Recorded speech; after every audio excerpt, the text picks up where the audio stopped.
What a spectacular morning it is, and great to be up half an hour earlier.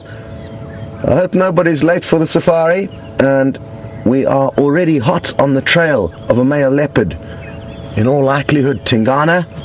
We just decided to come into this area to stop and listen, because often listening can be one of the best methods of helping you to find game like lion and leopard. My name is Scott, and I'm teamed up with Jean-Andre on camera, Tara and Nikki on the final control room, and sadly Jamie's having a few issues with her vehicle, so they're trying to troubleshoot that, so you'll be stuck with me for the initial part of the drive. But let's carry on. We've been here for about 5 minutes and haven't heard anything. We have had tracks of, like I say, a male leopard, and because we did have reports of Tingana heading into this area yesterday afternoon, I'm guessing it could be him. That, coupled with the fact that at the moment he is the dominant male of this territory.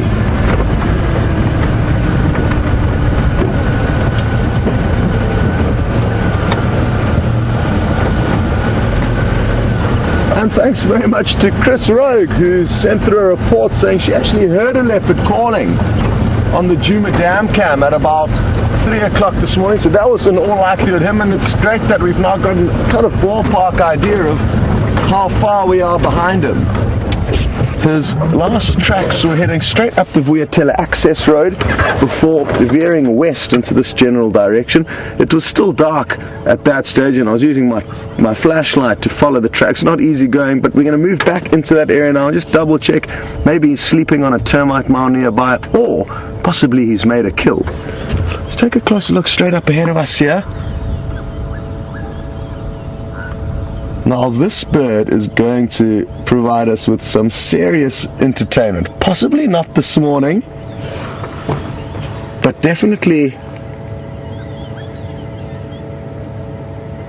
in the coming weeks and months. It's got a very diagnostic call that sounds like a champagne cork being ejected from the bottle. Oops. Now let me see, I'll just do it once to see if I can't try and urge it to give us one of these calls. Look at how it's creeping through the grass. Anyway, its call goes something like this.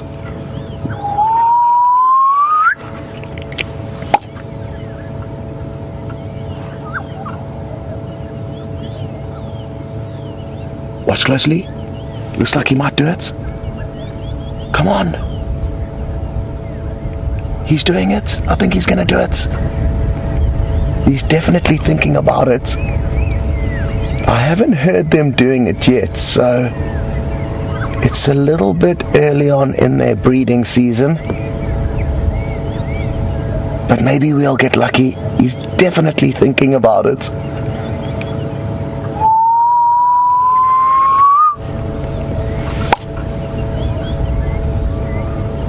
That was me again, obviously.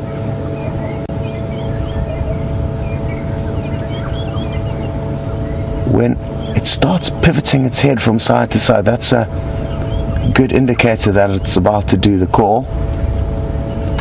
But usually they'll actually climb up onto termite mounds, get a point of elevation when doing these calls. And let's not force the issue, but mark my words, in the coming weeks we are going to get to see this bird performing its wonderful call, and we're also going to get to see its cousin, who's already started calling very loudly and very insistently, and that's the red-crested korhaan. This is the black-bellied bustard, both very similar looking birds. The black-bellied bustard has got this black stripe up its throat, as you can see now, whereas the korhaan lacks the black stripe all the way up the throat, and its call is very different. The morning progresses.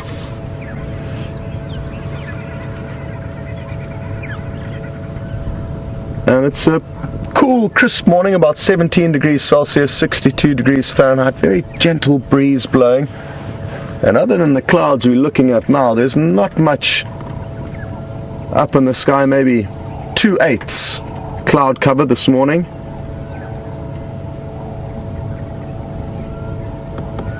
And I'm sure a lot of you are already appreciating being out this half an hour earlier.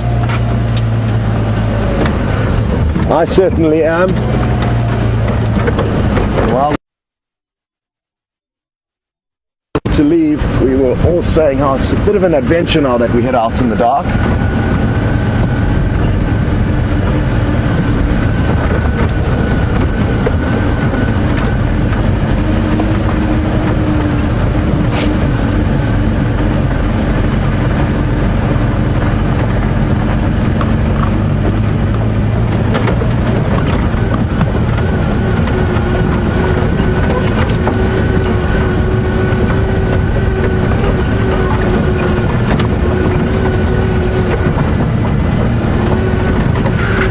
To Genevieve in New York. Good to have you on board. Genevieve's interested to know what differences we could expect to see in both the nocturnal and diurnal animals by being out this half an hour earlier. And basically, Genevieve, we've just got a bigger chance of seeing any nocturnal animals still out and about, as well as simply just finding more animals active. Especially the predators are more likely to be active in the earlier hours of the morning, and as it progressively gets later, our chances will decrease drastically in terms of finding animals on the move. So it's definitely the right thing to be doing, I think, using our time most effectively.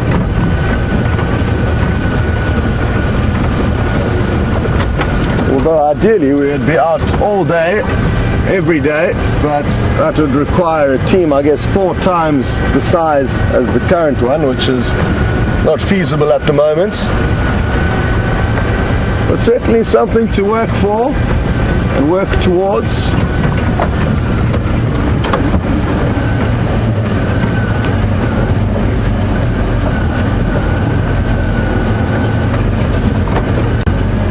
Just to keep you all in the loop, the tracks we had of this male leopard were about 1/4 of a mile up ahead of us, and they were heading in a north and westerly direction.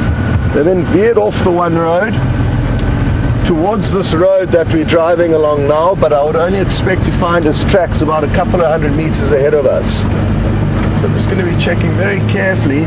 It's a strange time of the morning in terms of tracking, or a difficult time, because when I turn the vehicle lights on now, you can see it has very little effect on the road, therefore not casting enough lights onto the tracks to be able to see them. And because the sun isn't up yet, we also don't have any help from the sun. And in flat light, which is essentially what we're in now, it's incredibly tricky to spot tracks.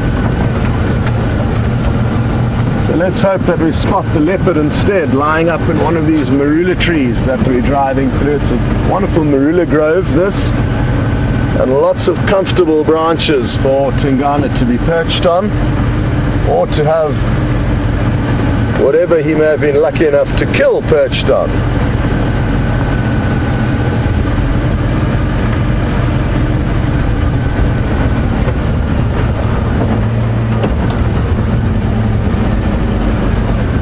Take it slowly here and try my best to make sure we don't miss any tracks.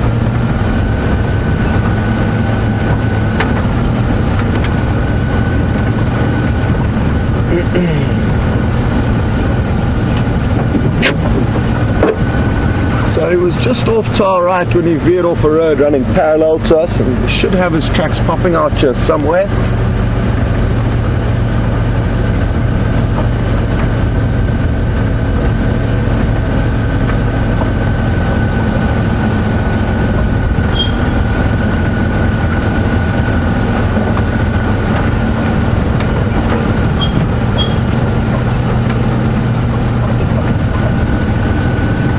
To Gilly, all the way in Wisconsin, and Gilly would like to know if we see another cousin of both the Cory bustard and of the red-crested Korhan and the black-bellied bustard, and that bird is the Cory bustard, which For those of you who don't know, because I've got the book open and ready, I may as well show it to you quickly. It's a massive bird, quite prehistoric looking, about 3 or 4 times the size of the individual we saw earlier, and it stands just over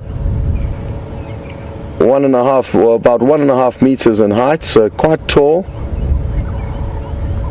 And sadly, Gilly, we do not see them here very frequently. They prefer large open grasslands. But in the Kruger National Park, not far from here, around an area called Satara, there are many of these, as well as secretary birds. And they do have a wonderful call, don't they? It's one of Gilly's favorite calls, the call of the Corrie Bustard. But we will see them infrequently here in the Sabi Sands. What has this leopard done?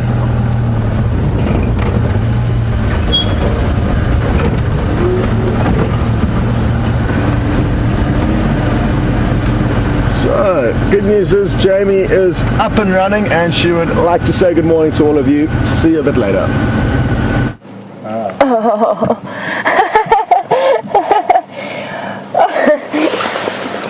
Good morning, everybody, and welcome to the Sunrise Safari. There was a steenbok there about 2 seconds ago. It is now dashed away into the bushes. It sat there, it was lying tucked away in the grass for a good 2 minutes before vanishing away. You might have seen the flash of it disappearing. Anyway, whilst Scott tracks leopards, I'm on my way to Sydney's Dam, just on the other side of the Buffelshoek boundary. I want to see if I can follow up on those Salala pride from yesterday afternoon, see if we can figure out where they went, and hopefully, fingers crossed, that they managed to get a meal last night, because they were looking quite thin and quite hungry. And for those of you who might have missed yesterday's sunset safari, we found the Salalas just in the corner by Gari Gate. One member short, unfortunately. It seems as though that young male has definitely disappeared, most likely been killed, and likely by the Birminghams. I'm going to go and see if we can locate the rest of the pride. Fortunately, our steenbok didn't want to be viewed. And we're out half an hour earlier, which always comes with a sense of serious excitement. I don't know, Scott and I share the same feeling. But there's nothing like being out in the morning as early as possible, just for the first rays of light, to try and see what's out there. There's a sense of expectation that you don't get at any other time of the day. Just wondering what sagas have unfolded during the night and what animals are making their way back home after an evening of prowling. I know Scott's on the trail of a male leopard, probably Timbana. I want to find out what happened to those lions last night. There was a big herd, there were actually 2 big herds, 2 big herds of buffalo on Arathusa. One set moved west away from the Arathusa Dam last night. The other set we think moved east towards Djuma and onto Djuma, which bodes very well for us, because if they were sitting at Red Dam, you guys have seen those enormous buffalo herds that we get, and you've also seen the puddle that is left of Red Dam. So it's unlikely that they were going to get enough water from there, which is why I'm heading across to Sydney's now. I want to find out if that's where they were heading. And we raced back yesterday after a little bit of time spent with Shadow.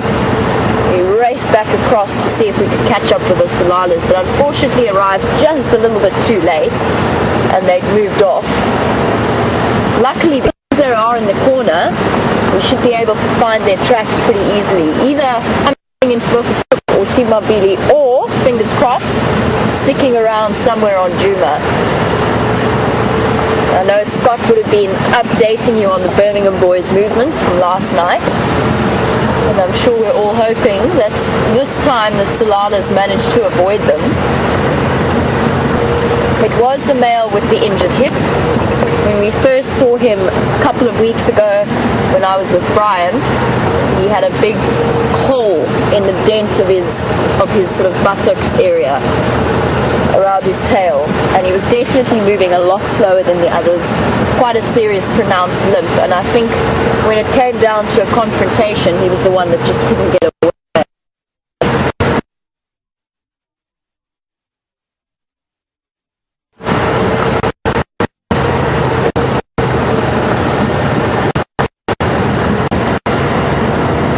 while I head across to find out what happened at Sydney's dam.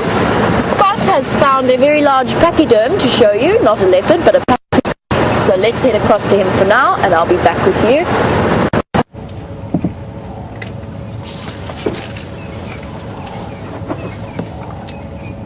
What a beautiful morning it is. The sun's just poked up over the bank of clouds to the east, and that was as we stumbled across this elephant bull. He seems to be alone, which is not strange, and he seems very, very relaxed with us and enjoying nibbling on this thorny acacia tree.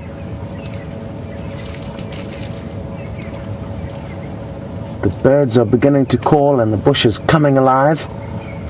Still no sign of the leopard we're looking for, but I'm hoping that's going to change.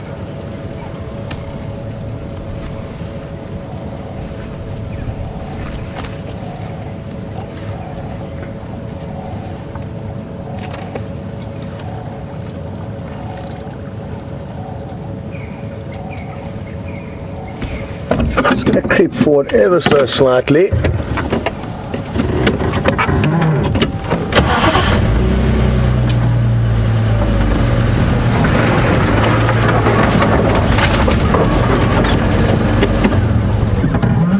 Try and get you into a bit of a gap.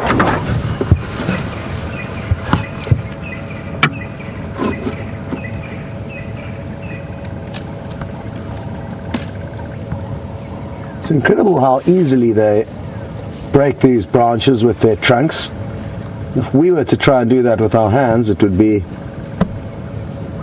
not nearly as effective. For a number of reasons, our hands aren't as nearly as tough and as thick-skinned as the trunk, and aren't quite as strong as the elephants.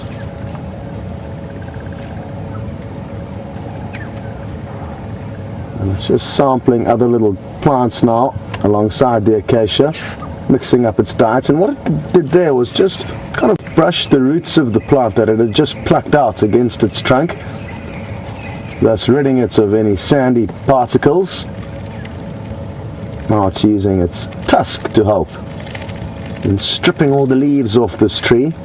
This is going to be awesome. Watch how all the leaves collect in its trunk. And it's also flattening the thorns by doing that. So clever technique. And what it's probably going to do is break this branch now with all the thorns that have been flattened in one direction. Again, just using its tusk to help break the branch, and now it can chew on that branch without worrying about being spiked in the palate or in the lips. Although it still seems like one or two must surely be poking it in the mouth. Incredible.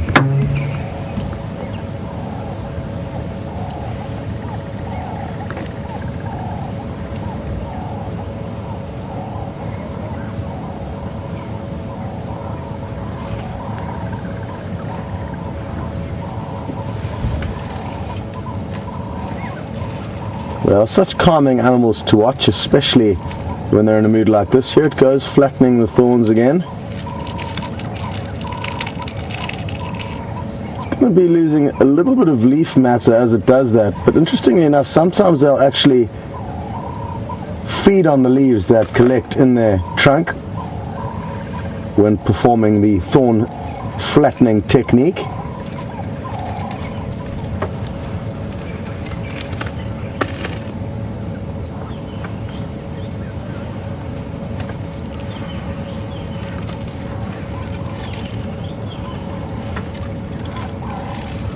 What I love about watching elephants throughout the year is that they will continually feed on different plants and find the kind of flavor of the month. This morning it's the flaky bark acacia which seems to be the tastiest. It's now sampling a bush willow. Will it have any to eat? Thinking about it. Yeah, it's committed. Now generally the trees with the big leaves without the thorns aren't the most nutritious and aren't fed on as much as the thorny trees, which have got this built-in defense mechanism to try and prevent herbivores from feeding on them. But quite clearly, this bush willow has got some minerals or nutrients that the thorn trees don't have. And Genre is doing some incredible camera work. Look at all of the hairs on its trunk there, and it's very close to us now, very, very close. To the point where it almost become difficult for Genre to film. He's not going to be able to zoom out much more than this. And isn't it incredible how close we can be to these animals without affecting them? It's completely comfortable with us, and what a treat, what a great way to start the safari. It's decided to come right up to us and enjoy another one of these flaky bark acacia trees. It's going to be a good opportunity again for Genre to maybe at least try and get you close to, or closer than you've ever been to an elephant before. And at this rate we might even be able to see straight down its mouth, who knows.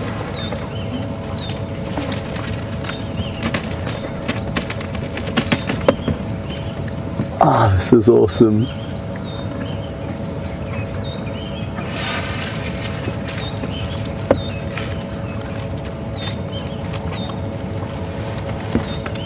And Angie in Ohio has just made a comment that shame this poor elephants must have a hard time processing all these thorns that would prickle it, kind of prickle its insides all the way down to its stomach. And you're right, Angie, you wonder how it's not more painful than it is, and how they manage to go ahead with it. But I guess they're a lot tougher than us in many regards, and its teeth, which are very large slabs, essentially like our molars, do an incredible job of grinding and flattening a lot of the vegetation that goes into their mouth. So those massive plate-like teeth, I'm sure, are going to break down those thorns to a point where it's easy to swallow.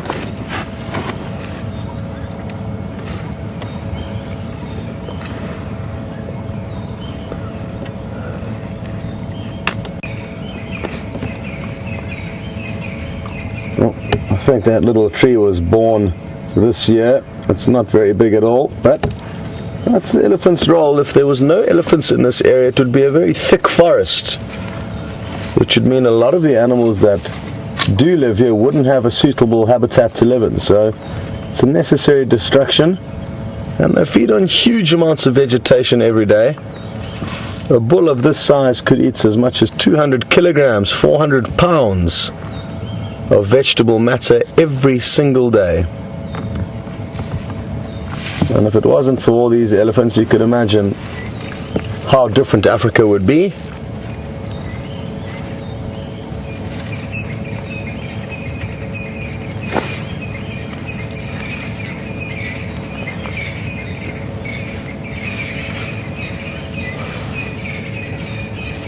Okay, now I'm just going to try and reposition again. That was absolutely wonderful. I mean, you don't get much better than that. Look at how close he was. I mean, that must have been maybe 1.5 meters away from us. I'm just going to swivel around onto the other side of him. Come on, Jigga. There we go.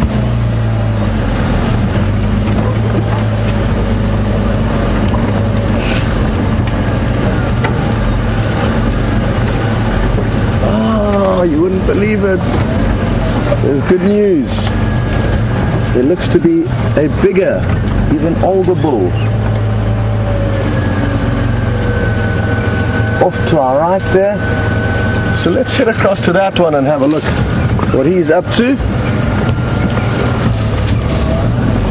And as I said, when we first came across this alley, it's not uncommon for them to move alone.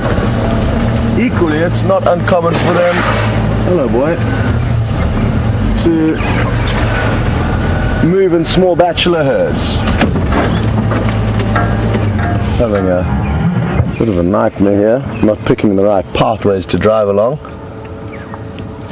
And this bull is kind of got a little bit agitated with us, nothing serious at all. Oh, what's going to happen here? Is he going to break this branch for us? Yep.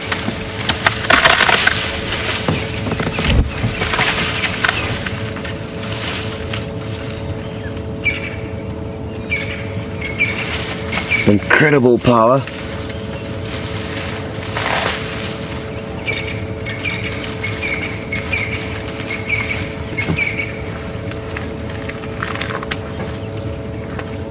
And bachelor herds are usually made up of, not always, but usually made up of a combination of young bulls and old bulls. And they come and go, they don't have to stay together. It's not as tight a bond as a coalition of male lions. And usually, whenever any of those bulls within the bachelor herd come into muster, they'll usually separate from the bachelor herd and go off on a rampage looking for ladies.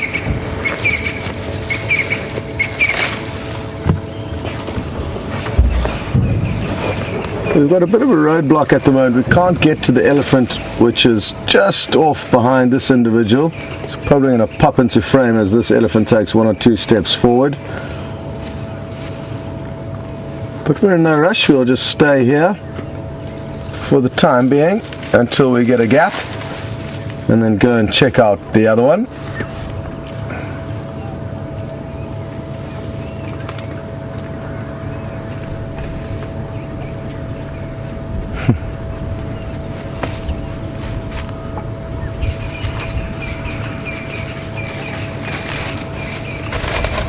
Well, one thing I love about Safari Live is that people are enjoying the show from around the world in different time zones. Barbara's busy eating her dinner and loving the fact that while she eats dinner, she's enjoying watching this elephant eat its breakfast.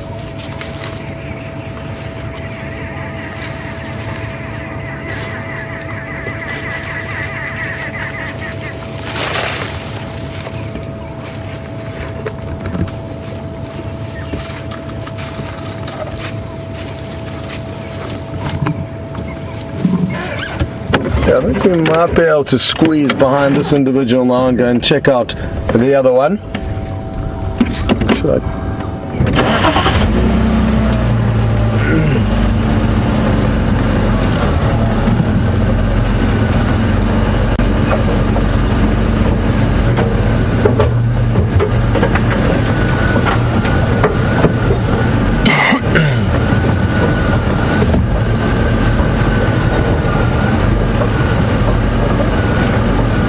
I was chatting a little bit about the dentition of the elephants, and Sean and Secunda would like to know a little bit more about that and how many teeth will an elephant have in their lifetime. Well, Sean, they've got 2 sets of tusks.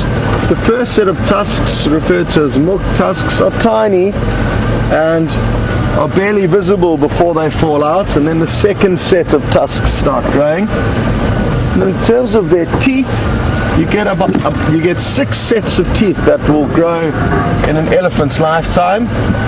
And what happens is they grow kind of like they're on a railway track, and each tooth comes in from the rear to replace the other tooth that's worn down in front. And once those 6 sets of teeth have all been used, then that will be generally the start of the demise of that elephant, because obviously without teeth it's difficult to process all this hard vegetation. Let's take a close look at this bull. He's a serious character with very raggedy ears, easy to distinguish from other elephants. And I'm wondering if this isn't the elephant bull that Jamie wasn't with the other day. I can already see that his back right leg, there seems to be something wrong there. And I know Jamie was chatting about an elephant bull that had a kind of dislocated hip, it appeared like.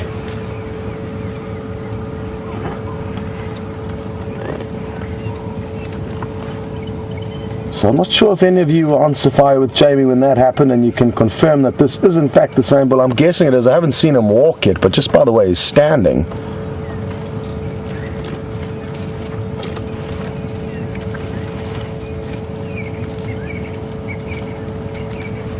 he's very delicately trying to break the branches again. This is a very thorny tree called the buffalo thorn, with hooked thorns, straight thorns,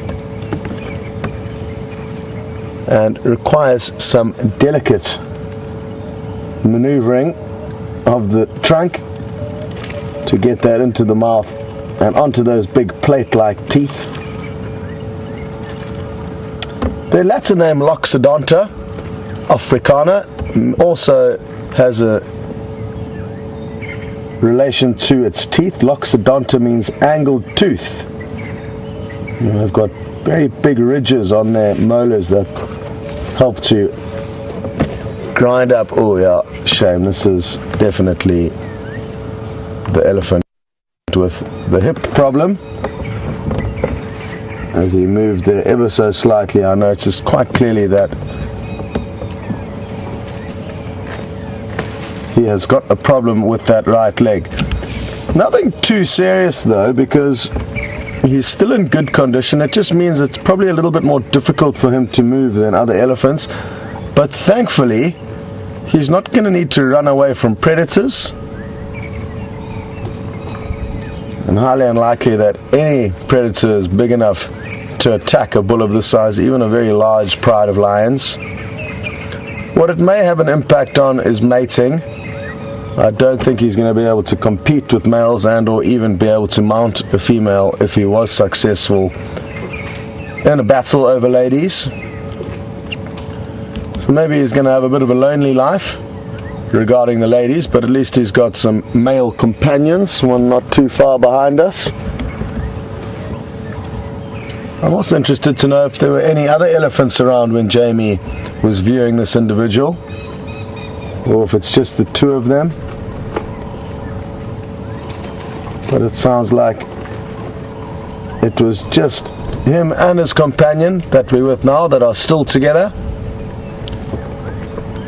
Now I wonder if the state of his ears is also from the same event that's caused him this hip injury. Those are incredibly ragged ears, and I'm not sure exactly what could have caused that. Branches running through the bush could have torn.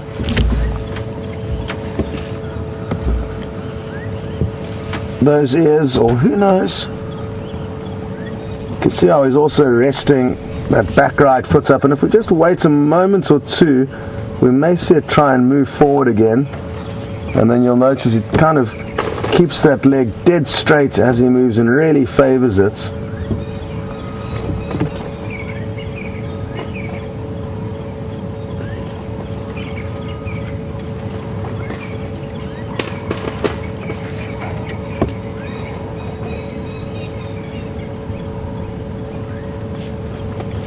Well, these two boys are really on the go slow.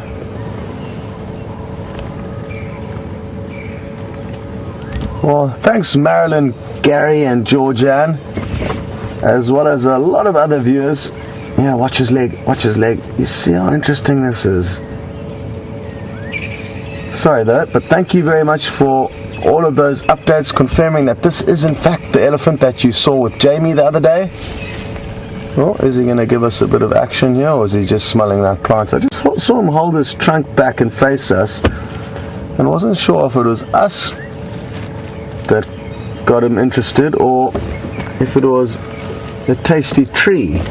And I don't think it's us. I think it's the tasty vegetation around us that he's smelling and sampling the air with his trunk before coming in and breaking off the branches again. Aren't we so lucky to have these elephants coming right up to us, so relaxed? And that's so important to remember. These animals in many parts of Africa are persecuted by humans for their ivory, and because of that they certainly don't act or treat humans the same way in those areas. So very unfortunate, and let's take a closer look and enjoy being so close to this African giant.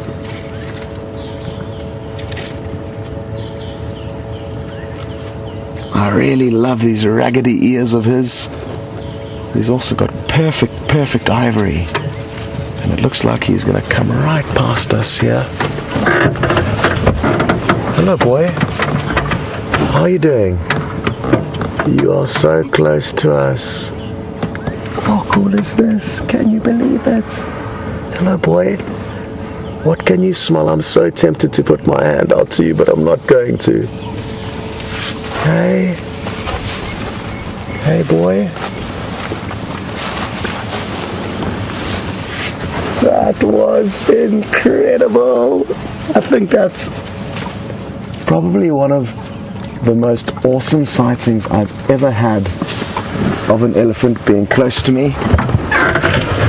Whew. I mean, his trunk must have been about that far away, just testing the wind, and I was wanting to just put my hand out just to like kind of do a little handshake, trunk shake, but it's not advisable to ever push the envelope and try and take things that far, and rather just sit and keep still and let the animals decide how far they would like to take it. But that was really special. I hope you all enjoyed that. I certainly did.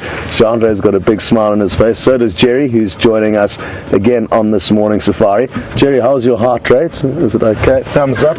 So Jerry's in one piece. I think that is definitely the closest Jerry's been to an elephant before. What an absolute fortune to be able to experience that.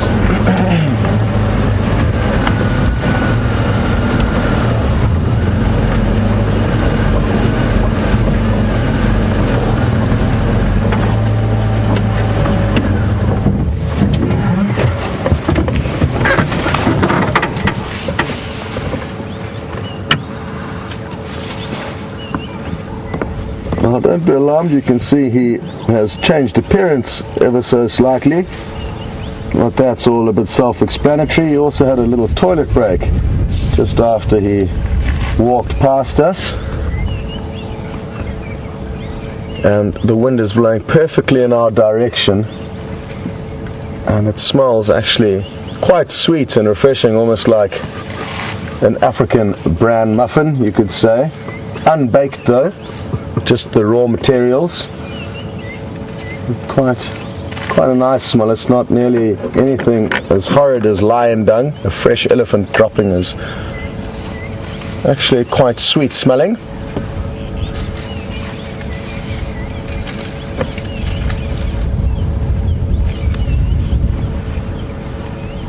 And there's the other bull, who looks slightly younger to me, although maybe I'm wrong. He's also excited about something, not sure what, but at least they are both in sync, and maybe they've infrasonically communicated with or heard a breeding herd nearby, and that thought's aroused them, or hard to say, but clearly they're happy about something. Maybe it's just the wonderful breakfast they're enjoying.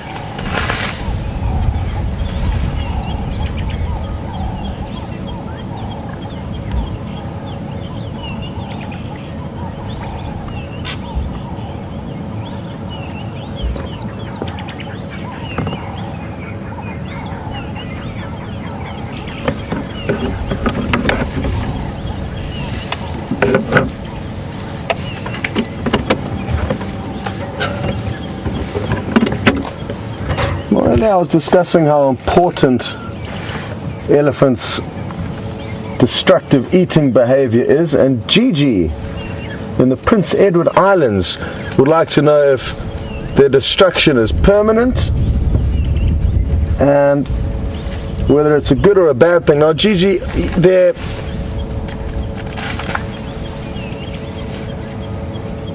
destructive eating behavior certainly is permanent for the trees that they do pluck out and kill, but it requires permanent upkeep. And I was just mentioning a few moments ago, without elephants in Africa we would have a completely different ecosystem, and one that is not suitable for all the animals of Africa. So their feeding is necessary in order to create microhabitats, to break down. Every time they push down a tree, they're creating a small microbiome. And those little biomes are going to be nurseries for small plants to grow in, and also safe havens for little animals. So even though they do cause a lot of destruction, it's a necessary destruction, and I guess it's semi-permanent, you could say, permanent for any plants that they kill there and then, but it requires upkeep. And just outside this reserve, on the other side of the fence, there's incredibly thick, impenetrable woodland, where the local people who like to graze their cattle have a hard time because the vegetation's so thick there's no space for the grass to grow, whereas if elephants were still living there, it would create an environment similar to this, one that buffalo can walk through, no different to a cow, and feed on the grass. That's an example of how without elephants the habitat doesn't become suitable for certain animals, especially the feeders of grass. From this angle you can see his back right hip sticking out quite clearly. It also looks to be a lot lower than it should be, as it's dislocated and obviously dropped down. Just going to get on the radio quickly and update Aubrey. He's found Tingana's leopard, this male leopard tracks, and I just want to update him where I lost them. Aubrey, I lost those tracks on Voyatela Access. It looked like they headed west just before Galago shortcuts.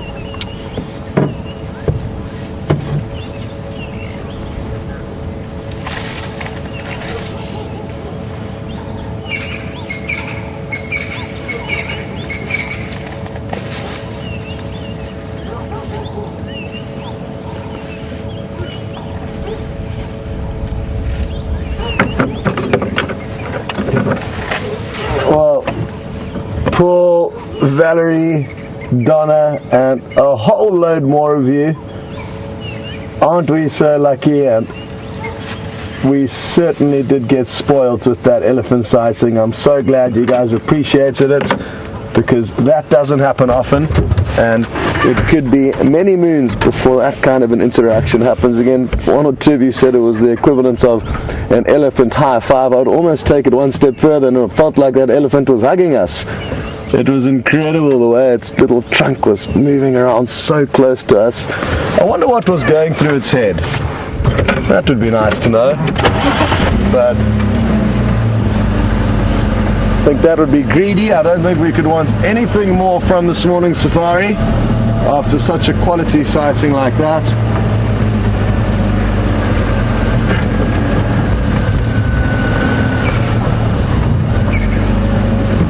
Well, we're moving into some thick bush. I'm not sure what we're going to do next.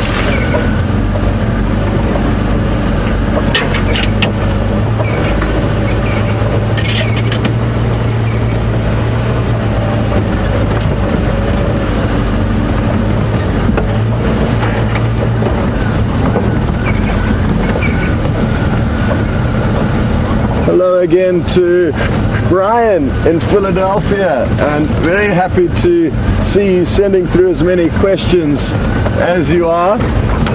Brian is one of the viewers who learnt about Safari Live in November last year, and after just 6 months of being introduced to this concept, he decided to come out on safari. So we've actually met him, and while he was out here I asked him, does he ever send through questions? And he said no, he's never sent through one. So we begged and pleaded for him to change, and slowly he's sending through more questions. And hope all is well in Philadelphia, Brian. Brian's interested to know the rips and tears in that elephant's ear. How much of an effect will it have on his ability to thermoregulate? It's a good question, Brian, and for those of you who don't know, elephants have the ability to pump liters and liters of blood through those very large ears, and that's what keeps them cool during the heat of the African day. The large ears that they have aren't to help receive audio signals. They aren't cup-shaped like a satellite, so they're entirely for thermoregulation. And I don't think that those tears are going to have too much of an effect, Brian, because they're on the kind of terminal edges of the ears, and most of the veins will be growing or spreading through the initial parts of the ear, not the periphery. So I don't think it's going to have a huge effect, but it will certainly have an effect to a degree. He's lost a little bit of the surface area, and surface area helps drastically with cooling. And to give you an idea of how much surface area those ears make up, it's 20% of the elephant's body, or surface area, is made up by the ears, which is a fact that's hard to believe, but I guess what we need to remember is that they're double-sided and very large.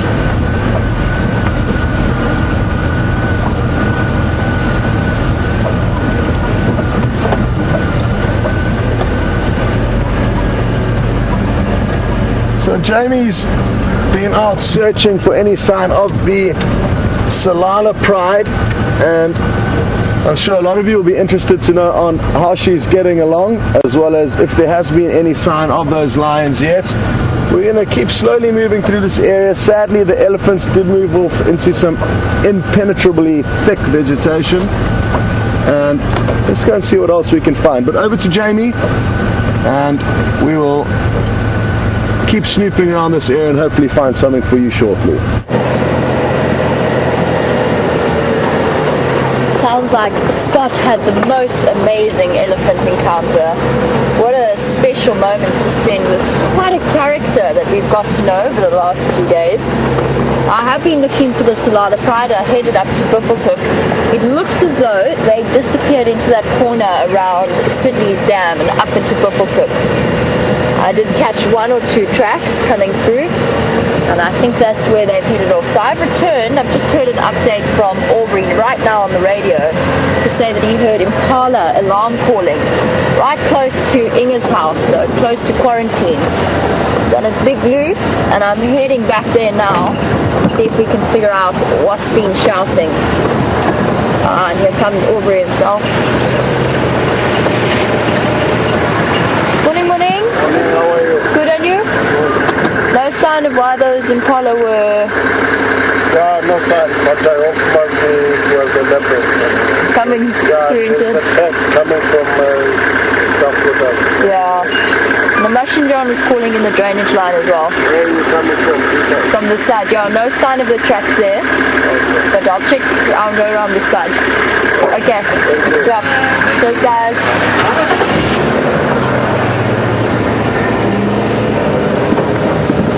Coordinating our search efforts. I know that Scott has been tracking this male. We started tracking this male this morning. Could be him. Could also be another leopard. It could well be Karula returning to Djuma. She was on Torchwood last night. Let's check very carefully in this drainage line.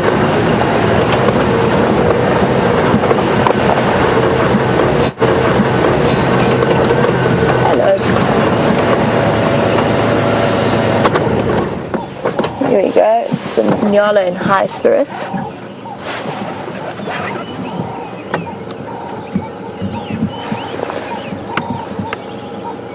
Now those are in particular very good alarm systems. Nyala are very, very alert to the presence of anything. A couple of young males and 1 female.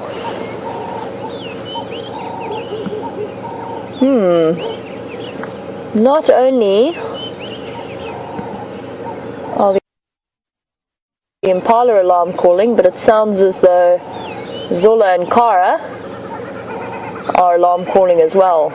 I can hear dogs barking. And I think it might be time to just head across. I think at the moment, because the den, the hyena den, is so close to the lodge, I think that's quite often what's setting them off. Nyala look perfectly relaxed as they move through.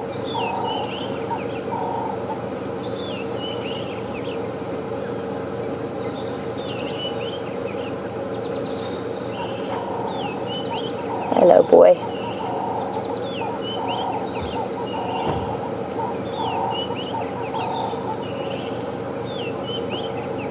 Very peaceful sounding morning. I'm just sitting quietly for the moment to listen for any other alarm calls.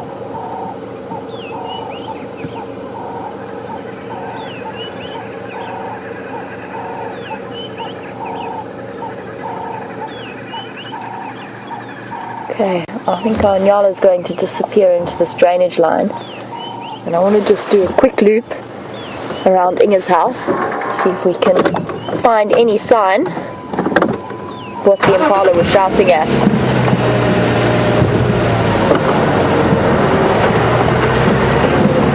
As I said, the Salalas have headed across, it looks like they've headed across into Buffelshoek. I can't find their tracks from where they would have been. Alright, bear with me a moment.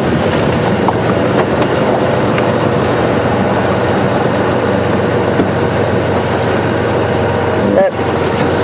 Just my imagination playing tricks on me in terms of tracks. Sometimes you get impala tracks on top of each other that end up looking like toes. Which then transforms, especially when you're looking for a leopard, immediately transforms itself into a paw in your brain.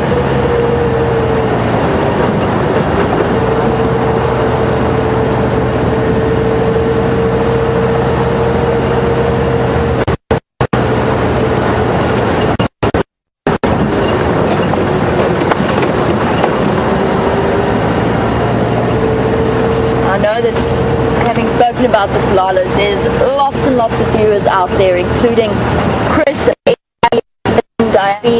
Diane, Natasha, who are all wondering if I have an update on that young male from the Salala Pride.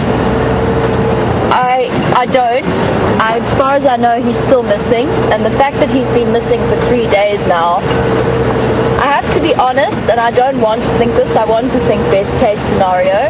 I would say there's maybe a 10% chance at the most that he's still alive somewhere, wandering around Arethusa trying to relocate his pride. I just think he got really unlucky, particularly because he was injured, he was limping, and the Birmingham boys are still on their testosterone high. It was probably them, unlikely to have been any other males. They're still on their testosterone high. They know that they're not going to have an opportunity to mate with those females just yet, and they probably went after him. There were tracks all over Arethusa that morning. I'm not sure if you were watching or not, but it was about 3 days ago where the Birmingham boys, we could hear them calling, and then they somehow managed to duck and escape us and head around to Torchwood, to the south of our boundary. But they were calling in a way that's very common to see in male lions after they've had a fight with something. And I honestly think they caught up with the Salalas on Arethusa, and that young male could not get away. I'm hoping I'm wrong. It's lost somewhere for now. But either way, the situation doesn't look good for that young male.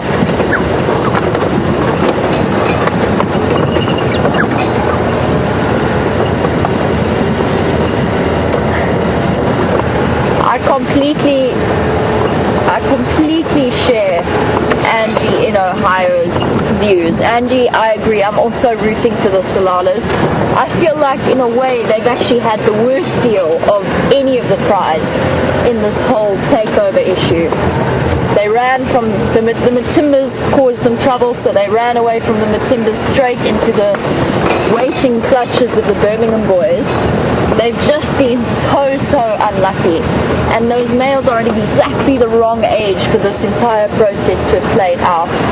They're young, they're still far from independence, but they are males, and it's just put them so much higher up on the risk scale. And unfortunately, with that comes the risk posed to the females as well, because if they fight to protect them, as we think happened with that Nkuhuma lioness, then there's a chance that it's going to end badly for them, and I think it already has.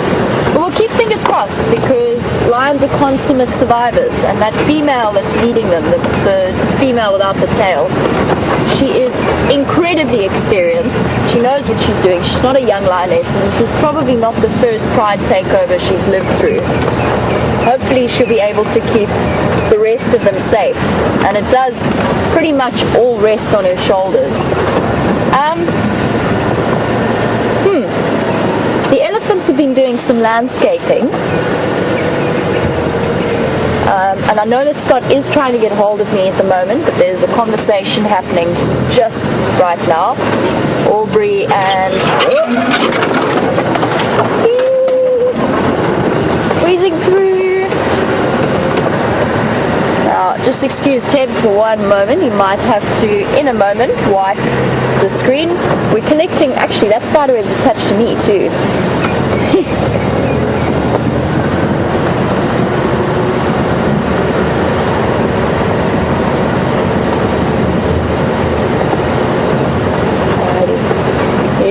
So the spiders, as we drive through, they've all made their webs across the road during the night, where they bundle up their silk and their, what are they called? Their feet, but I'm not looking for feet, I'm looking for another word. Anyway, they bundle the silk up in their feet and then they throw it into the air, it catches in the wind and blows across and attaches to an anchor point. And then we come around the next morning and drive through it and collect them. I used to collect quite a few spiderwebs. You always do when you're walking, especially in midsummer, which is why you should always walk with somebody taller in front of you. They collect them for you. That's been my system. Scott. Sorry, just getting hold of Scott.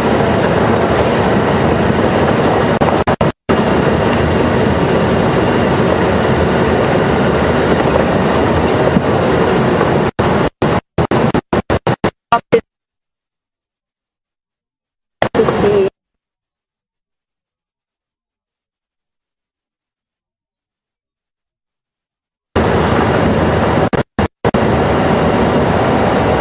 alrighty, just planning our routes for the morning so that we divide labor properly. I want to go and check Ingwe Alley.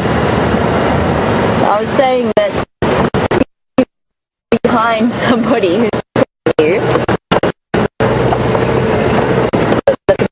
the spider webs for you.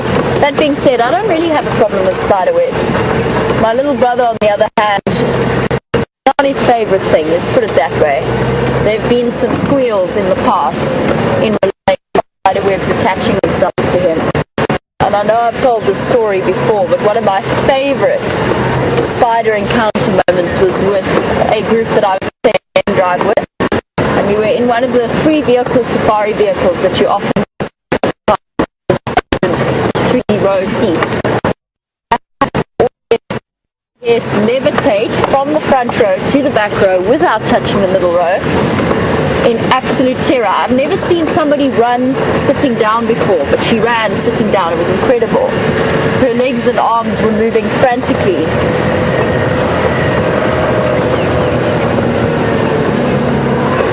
And that, of course, was in response to a golden orb-web spider. It's a really big spider. It can be up to that big.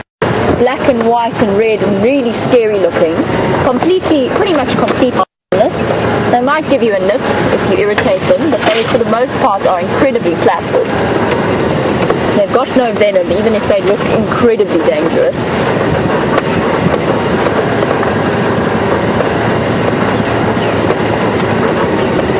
Unfortunately, my signal's breaking up. Let's head across to Scott for now. I'll be back with you in the future, hopefully with our leopard in tow.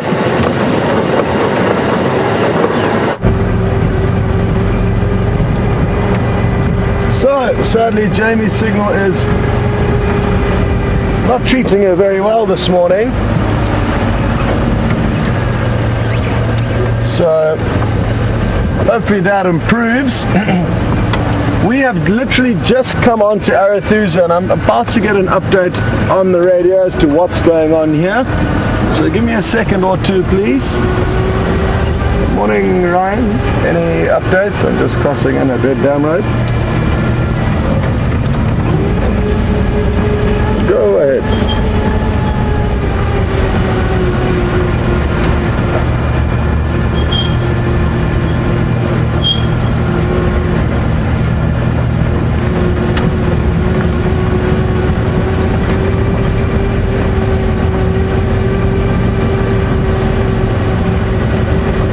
Okay, copy.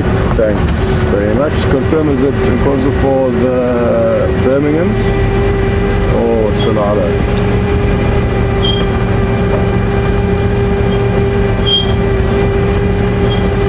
Copy, thanks. No updates from our side, but the Birminghams will are sitting northwest towards kind of Lanarpan.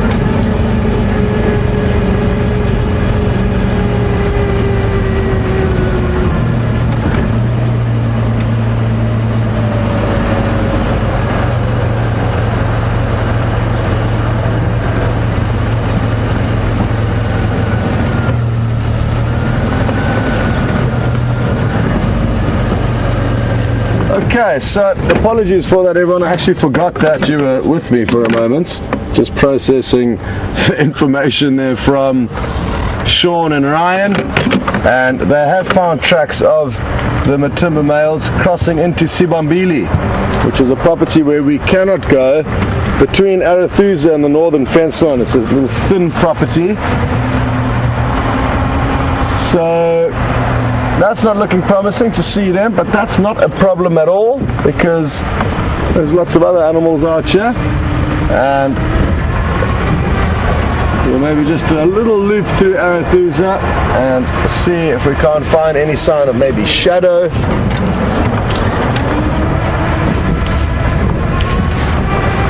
Or anything else of interest as the morning progresses.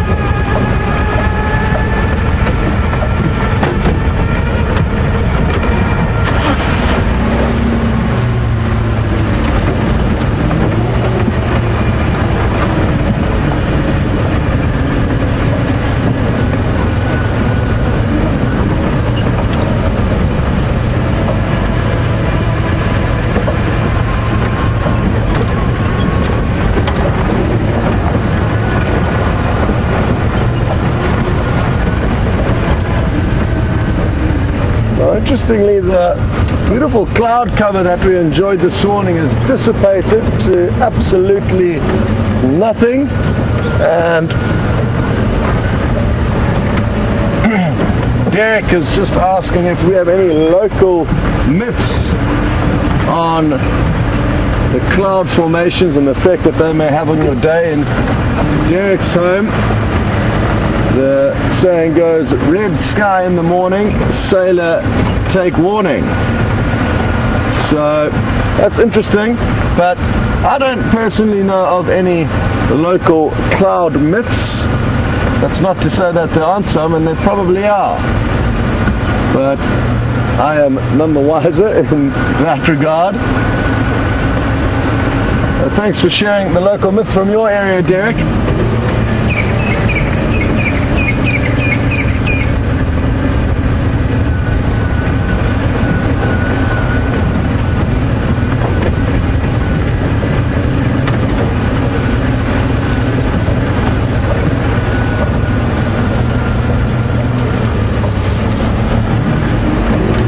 On the topic of clouds, Kathy in Florida would like to know, what will the animals do, especially the lions, when it's rainy?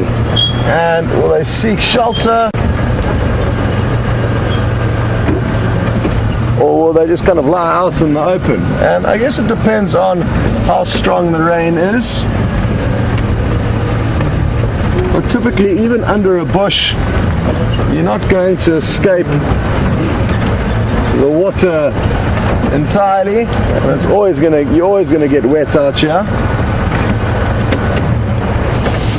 This is gonna be beautiful. There's a herd of Inyala is getting ready, or they possibly have already finished taking a drink in this drying little water hole.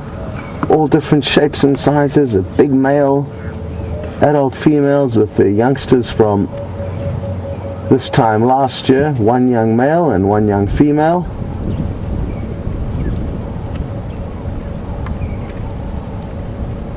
Beautiful.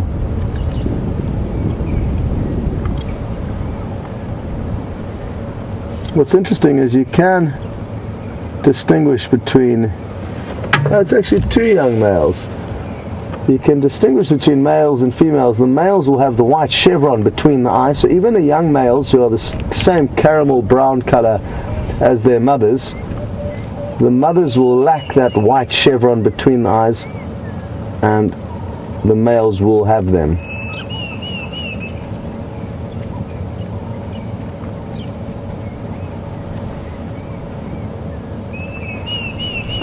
Oh, I've just heard a Deirdre's cuckoo. And I know a lot of you are hoping to add that to your birds list. So, we're about to go on a cuckoo hunt. Just want to stop for a second and try and work out where exactly it is calling from. And I know Gerda was missing the Deirdre's cuckoo from her list, so I hope you're watching, Gerda, because we could well find this bird if it continues to call. What a beautiful scene this is, and Jandre's doing a great job on camera.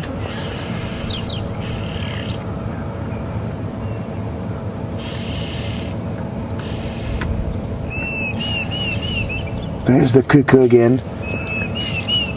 And again.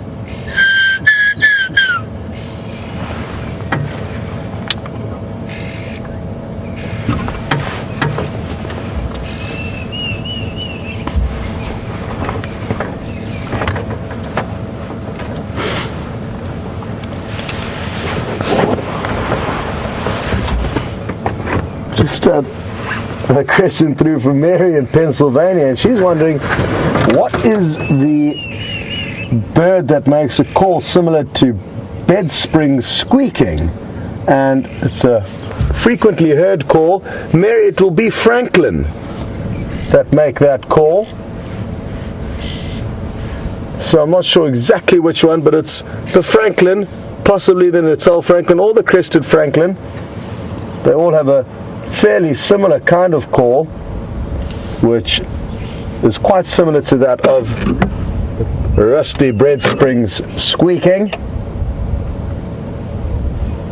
And I'm sure if you just double check the calls of either the crested Franklin or the Natal Franklin or the red crested spurfowl, or sorry, the Swainson spurfowl, I've just made up its own name there, the Swainson spurfowl, you will be able to double check that.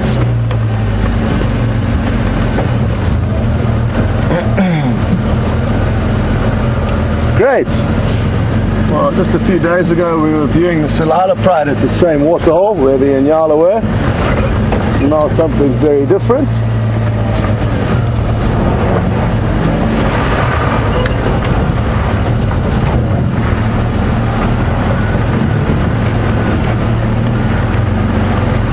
Now, there's a tree up ahead of us where a few days ago we saw two African scops owl. And I'm trying to work out if it is their home on a daily basis or if it's somewhere in this area. I'm fairly convinced it's somewhere in this area because just a couple of days ago I came back to double check here and we did see an African scops owl fly out of a tree nearby. So their home could be a summon. It would be incredible if we found out exactly where they were nesting. So let's take a closer look here. Maybe we'll get lucky.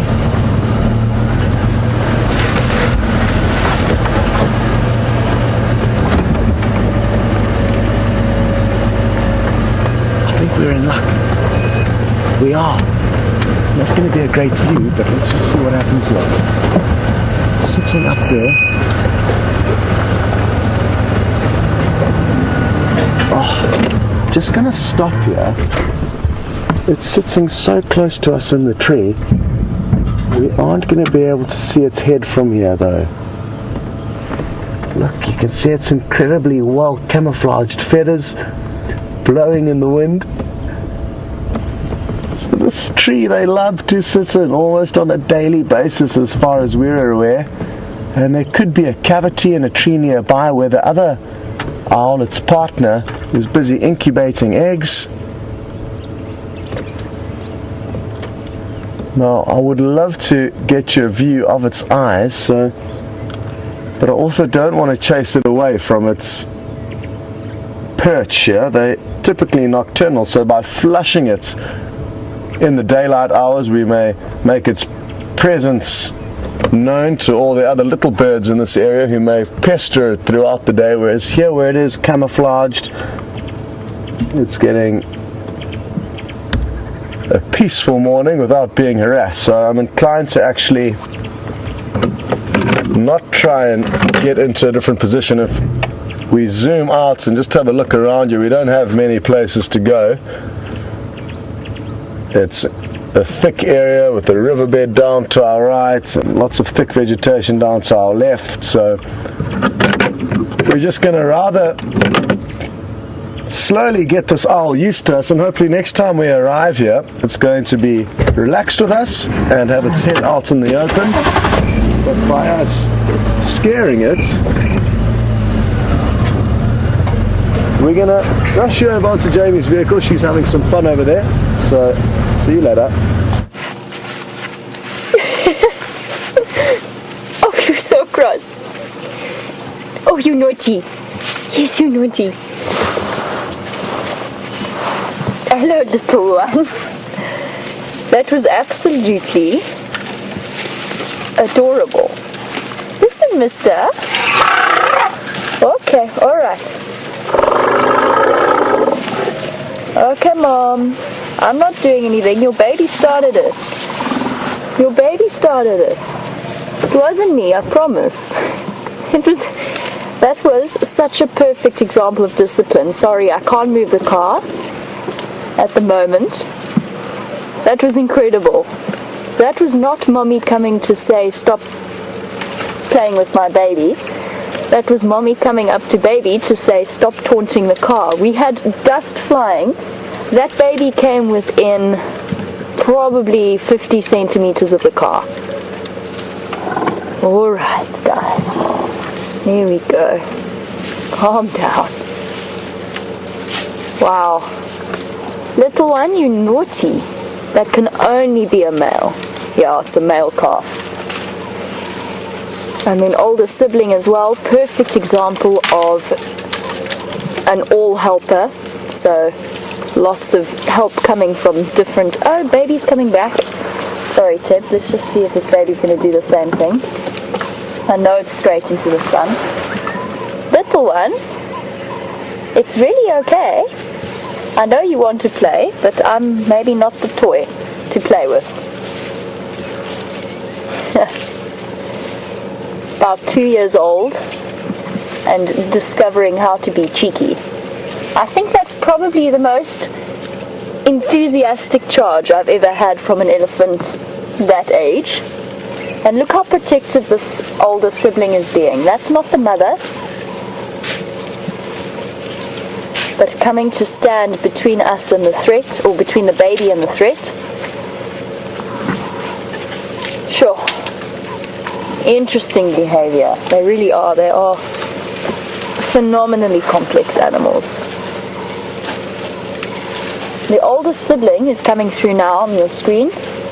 She's a female and she's practicing her mothering skills. She's probably the older sister, but it could be that she's an older cousin, and she's practicing being a mom and looking after babies. This is a huge herd. We're surrounded by probably about 20 to 30 elephants. Epic feeling. And just about 2 seconds ago, before Teb spotted them, if I'm honest, I stopped to pick up a piece of magic guari bush in the hope that it would both fight off gremlins and bring us beautiful sightings. And it's serving to do the job very, very well. I'm so impressed with that baby's courage. That was very impressive. Quite the little showman. Dust flying, I've got dust up my nose, I've got dust in my eyes.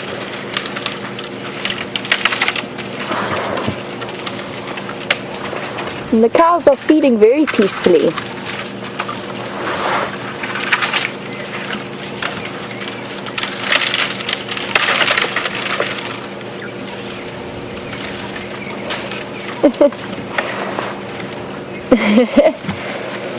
Sandra is saying that I must have had siblings because I was blaming the baby. Yep, I did. I had a younger brother. I know all about what those taunting moments are like when they're young. Very familiar. And with an 8 years age difference, you can just imagine. We're very close now, but we certainly had our moments. There is a tiny, tiny, tiny little weenie one at the back. I'm hoping is going to come out into the open if we sit tight. But yes, I definitely had a younger sibling. Oh, there's nothing better than a cheeky baby. Hello guys. There's a nice big male who's moving through as well. And some young boys having a bit of a sparring and a playful session in front of us.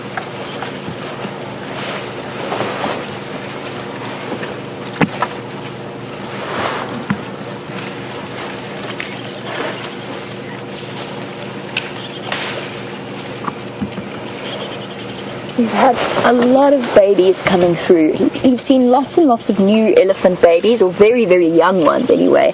And Charlotte, who's watching us from Port Elizabeth in South Africa, Charlotte wants to know if they mate and give birth at a specific time of year. And the answer is no, they don't really, although there is a bit of a peak in terms of giving birth in the rainy season.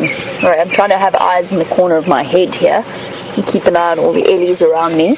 But Charlotte, as far as I know, there's a slight peak for the rainy season, which might be why we're seeing a couple of young calves now, which mean that there will be a peak in mating 2 years prior to that, around the rainy season, same time, because they gestate for essentially 2 years. And now, why are you shaking your head at me?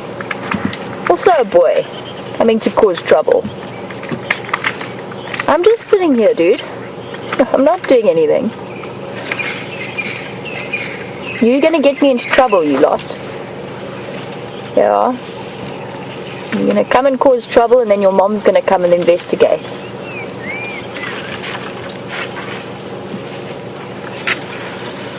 You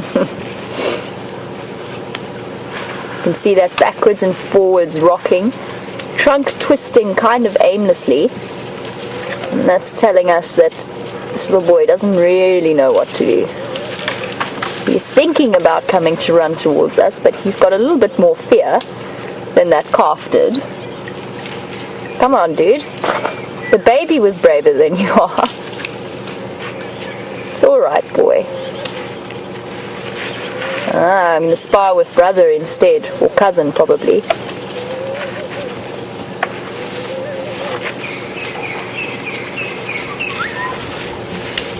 Two very similar sized boys. Although I think the one on the right is a little bit stronger.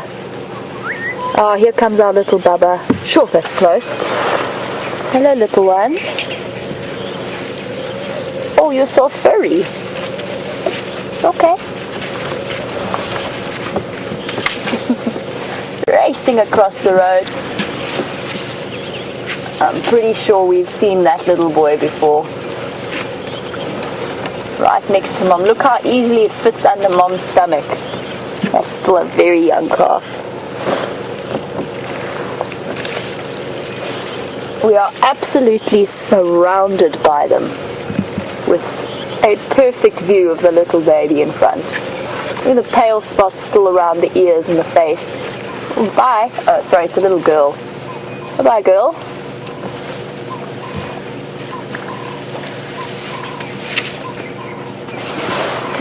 I love spending time with elephants. They really are just the best. There's nothing like the feeling, and they're all very relaxed. I mean, apart from the baby boy who is coming to cause trouble, which they do, they're all incredibly relaxed. Let this one come through in front of me. And oh, we do know this herd. I thought we did. Here's our backwards tusk-facing friend. Backwards facing tusk friend. I'm not quite sure which one it is. Here, she's coming up to our right. She's going to come in front of us. We know this herd. So we do know that little baby. We've seen it sleeping before. There she is. Oh, that tusk is phenomenal.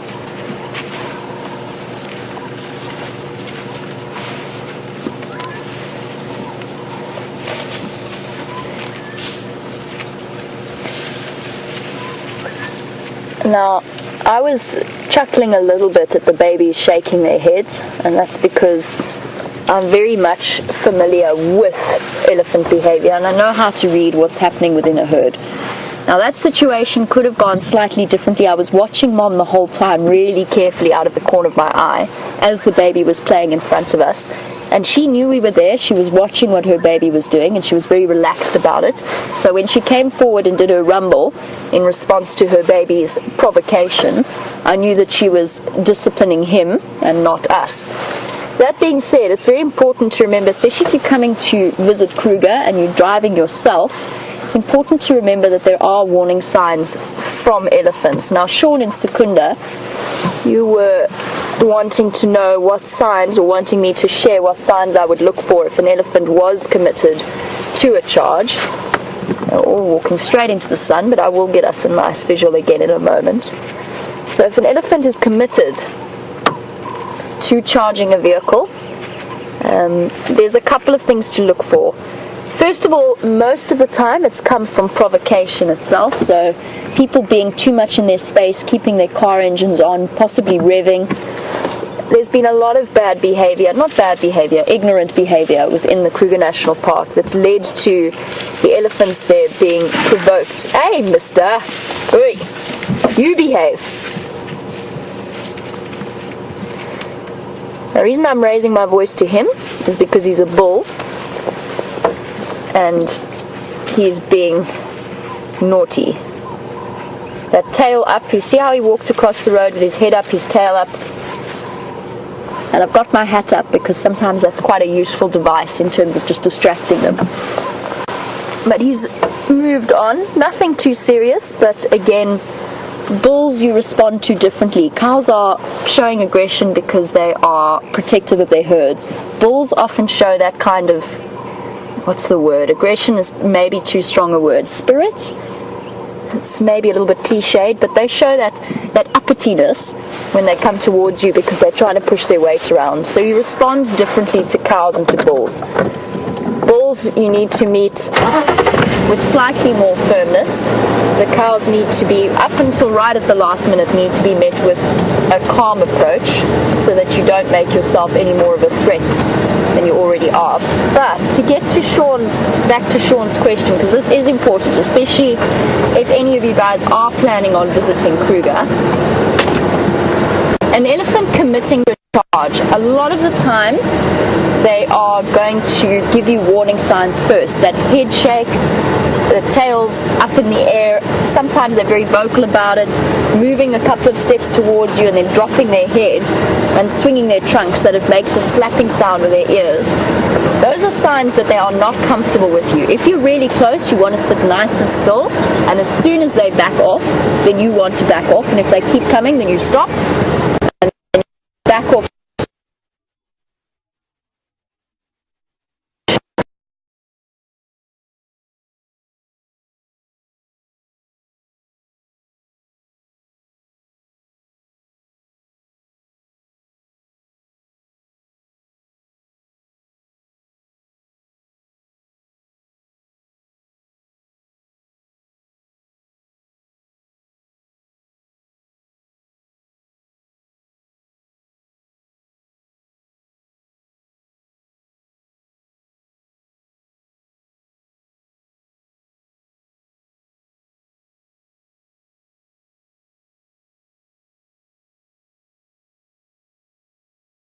To rush you away from what sounded like a wonderful elephant sighting with Jamie, but not to worry because you're about to have one with us. I'm just going to reposition the vehicle ever so slightly. I want to do it quite hastily because this whole herd of elephants is going to pass in front of us, which will be quite beautiful. There we go. This should work well. They're all coming up to investigate us. They're everywhere, all around us, holding their trunks up into the air. Beautiful. youngsters really putting on a show. As I'm told, you also got spoiled with some great sightings with Jamie.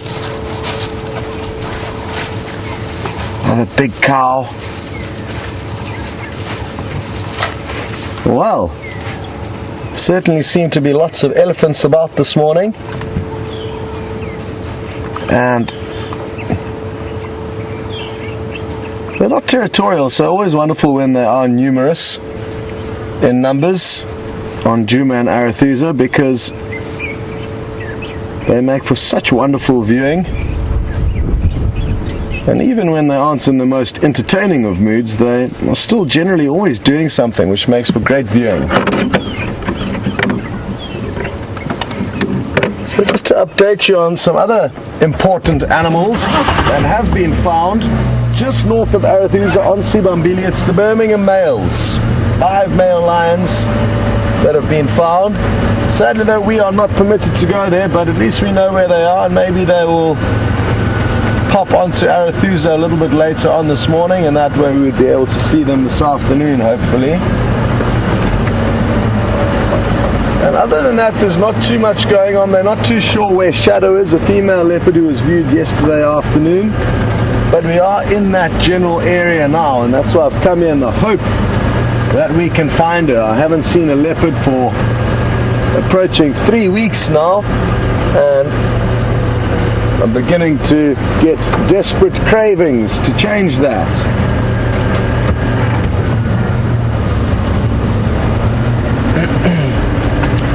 And he's attempting to try and seduce this female, which is below him.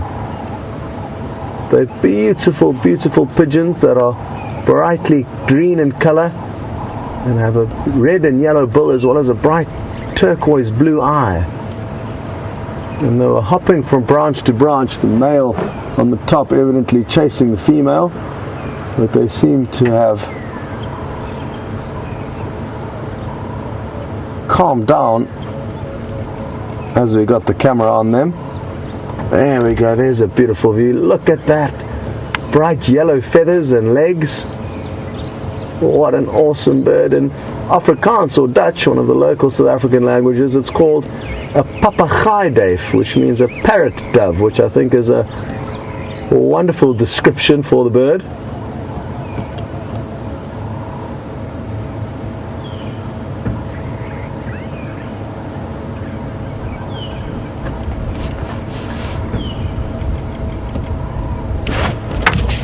Now the only reason that I know that this is the male on the top is because of his behavior. The male and females look exactly the same. There's no features that you can look at and distinguish them. It's just that he was hopping around wildly after her. So some of the birds out here have got a drastic difference in plumage and coloration between male and female, but the African green pigeons look identical.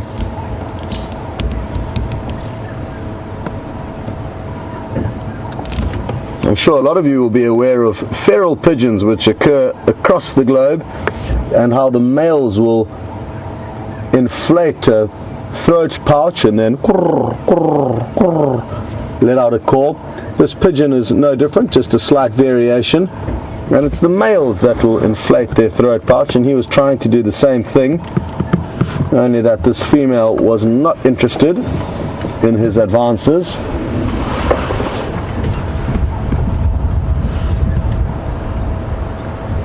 I'm hoping if we're just a little bit patient, we will get to see a bit more of this pigeon flirting. And we don't often get to see these pigeons out in the open, especially not in the summer months. In winter, when it's very cold in the morning, they're prone to sunning themselves on open dead trees like this. But in the summer months, we very seldomly see them. They are quite secretive pigeons and actually feed on fruits. So often in the canopies of very thick fruit trees. Just going to creep forward a couple of meters and see if we can't get a slightly better view of both of them.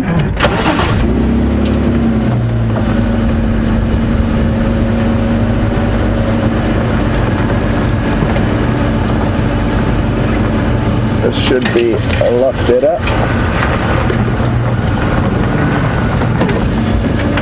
Not quite there. So not better at all for now. Just trying to turn the vehicle so Jean-Andre can get a good angle. That's better.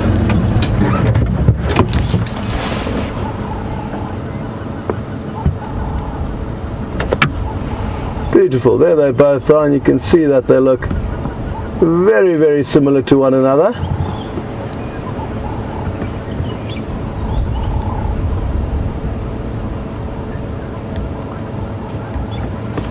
What's interesting is that they flew into this dead tree and were hopping around wildly just for about 5 seconds, and now have calmed down and are at ease with one another. But maybe they've already been doing a lot of mating and courtship this morning and now need a break.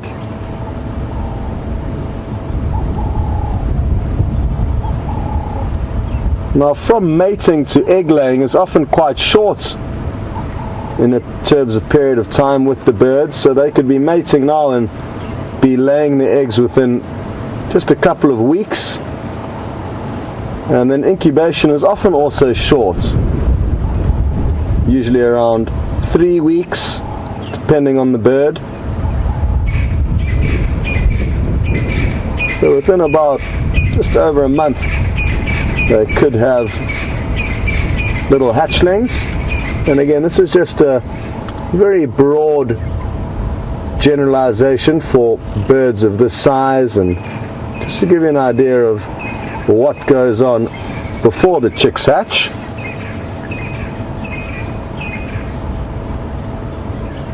And then depending on the bird species, some little hatchlings will be able to kind of fend for themselves, just need parental guidance. And other birds, like the young chicks of these African green pigeons, will need very special care and attention. They cannot feed themselves, they cannot fly, they will be nest bound for probably around 3 to 4 weeks before they fledge.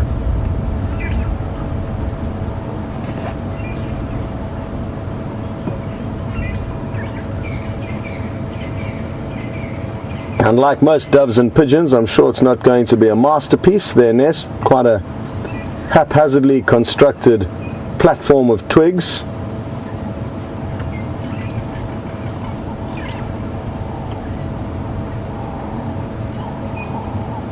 I saw a Cape Turtle dove's nest the other day when we were out tracking with Steph, and there was barely enough twigs to hold up the eggs in the nest. You could see quite clearly, oh beautiful, you could see quite clearly from underneath the nest the eggs lying within it, and that understandably indicates to you that it is not a very thick platform of twigs. And if I was to give you a rough idea, I mean, you could really see quite clearly through the base of the nest. If it was lying flat like that, or bowl shaped rather, you could really see such huge gaps between it. Whereas other birds like the flycatchers and the sunbirds and the weavers are incredible nest builders. And hopefully we'll be able to track down some of their nests for you.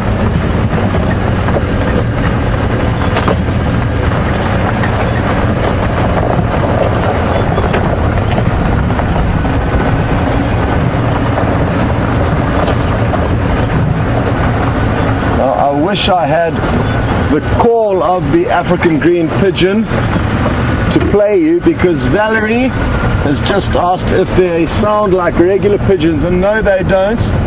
It was merely their kind of mating techniques that are similar to the feral pigeon, but they've got one of the most wonderful calls in Africa, the African green pigeon. And I will try and do my imitation of it for you, which is not going to be anything like the real deal, but possibly humorous if nothing else. And it goes kwee, kwee, kuruk, kuruk, kuruk, kuruk. Something like that. But it may be worth just searching for African green pigeon audio on the internet machine and see what you come up. But it goes something like, yeah, is how it finishes. The finishes the best in terms of my impersonation. My start is a bit weak, so it probably doesn't resemble too much of the real thing.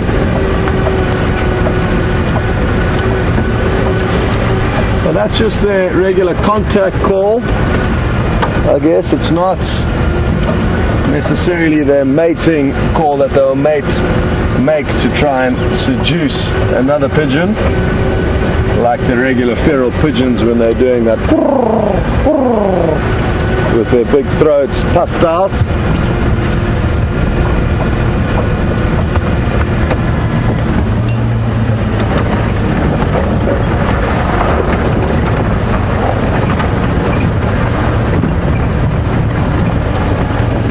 So we're going to continue searching for any tracks or signs of shadow, and in the meantime we will send you, well, just in a few seconds actually, let's just enjoy the sights. And we've just stumbled upon a waterbuck. Oh, it doesn't seem to be wanting to hang around. There he is, kind of looking at us, but not easy to see. Let me see if I can't roll forward a few meters and get you into a bit of a gap. This should work. There we go. Beautiful big waterbuck bull. Little boy, I love it when they do that with their noses. Quite characteristic of the waterbuck. They've got the ability to really flex their nostrils.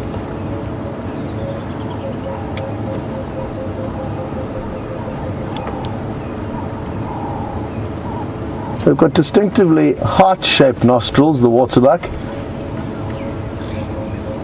that you would have seen jumping up and down. You also notice how it's swiveling its ears in all directions, making sure that one ear is facing forward, the other ear is facing back, so that they can listen to the sounds all around them, especially in a kind of windy day like this and thick vegetation. It's going to be a little bit nerve-wracking for this waterbuck. There go the nostrils again.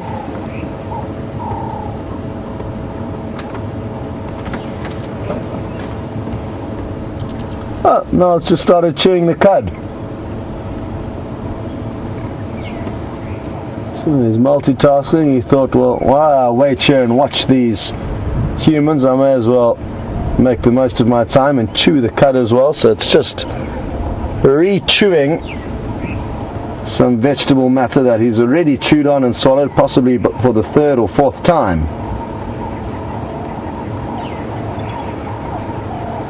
And what that means is, if you were to find some waterbuck dung or droppings, and you were to break it up between your fingers, it would be a very fine powder.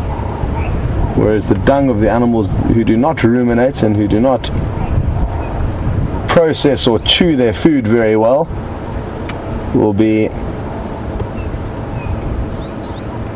less refined.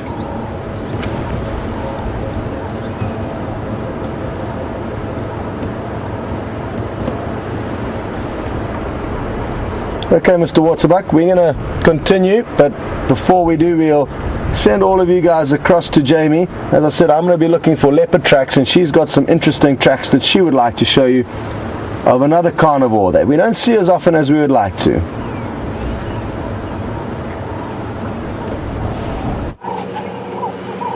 Well, unfortunately we had to leave our elephant herd because they're heading into some really thick bush, but keep an eye on the dam cam because they might be heading in that direction very shortly. I have a question for you guys. I want to see if you can figure out what track this is. So we're looking at this track here. It's a little bit tricky. It's one of the more difficult ones. So I'm going to give you a few hints. First of all, it might be a bit difficult to see, so I'm going to give you the outline. This is the outline of the back pad, and it has two lobes, and it's almost triangular in appearance. It's got two lobes in the sole, and then, most importantly, probably one of the biggest giveaways, the front toes are here, and there's something else that's made an impression in the sand, maybe about a centimeter away from the front of the front toes. There's something that's touched here, and I'm not going to tell you what it is. I want to see if you guys can guess and tell me what you think it is. I've seen one on this road before, only once. I'm hoping to see one again. But it's come down all the way down this road. And the animal responsible for this track walks regular pathways up and down. The foot is about this big. That's the size, that's the length of the foot. So about the length of my finger. What do you guys think that it is? You can send that answer through to #SafariLive on Twitter, or you can email through to questions@wildearth.tv. And I'm not going to give you any further hints because otherwise I'm going to give it away. There's two animals that it could possibly be walking up and down with that shaped track, and they're really similar. And once you've got it right, when you get it right, because I have a lot of faith in our viewers, when you get it right, then we can talk a little bit more, and I can show you some pictures that I have of the two different species. Now, I've returned back to where Scott had the last leopard tracks and where those alarm calls were coming from. I'm hoping that he might be tucked away somewhere here. Bear with me, because as with all earpieces, I'm sure you've experienced this with your own headphones, no matter how gently you put them down, how organized they are when you take them out of your ears, by the time you get back to them, even if it is the space of 5 minutes, they've tied themselves in knots. Alright, I'm curious to hear if you can figure out which track that is. I'm actually very glad that those tracks survived, because I saw them earlier and there's been a bit of traffic on this road, so we got lucky. There was 1 or 2 surviving tracks for us to show you.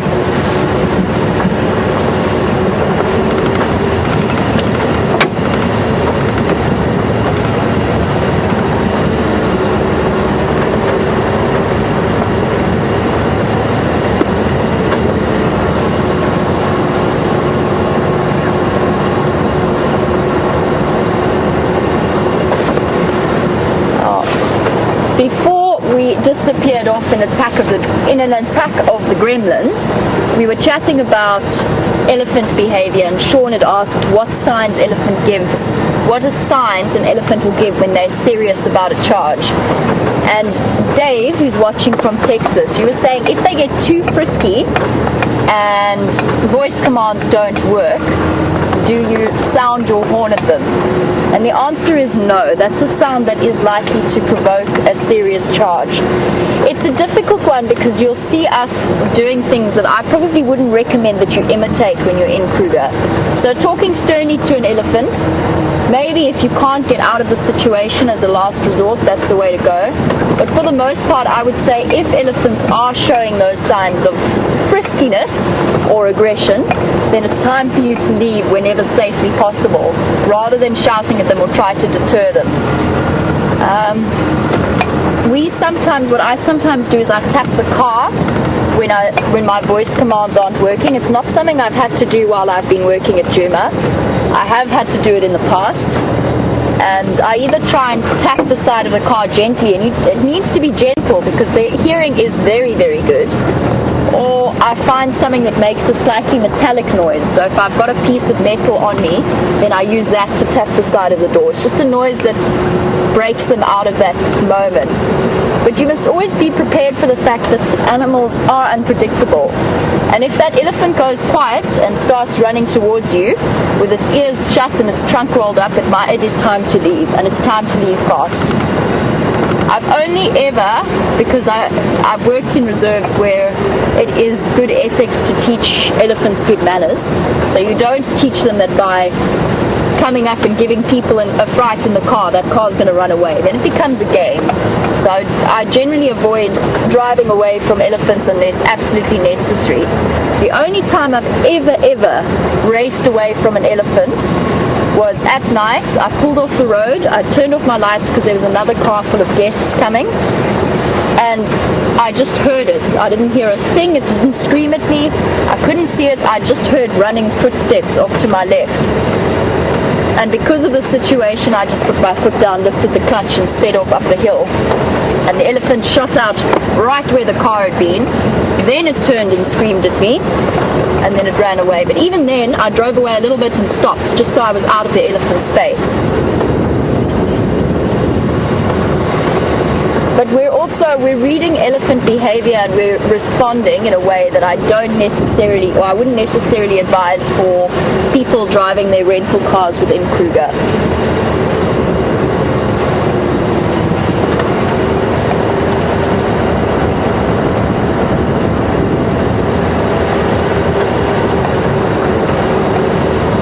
And it's very much a matter of circumstance as well.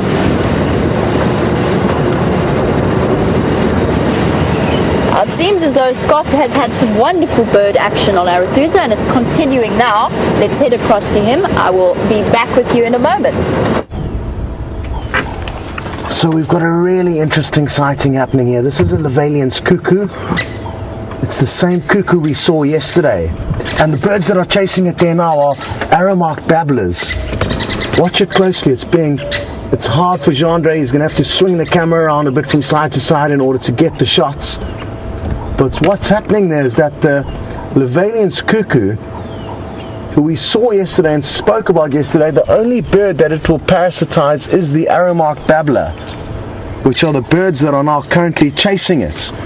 So they obviously know that it's trying to lay its egg in their nest and then allow them to raise its chick, which is of course not what they want. So this is a battle going on here. I really wonder where the arrow-marked babbler's nest is. If we stick around here long enough, we may actually be able to see it.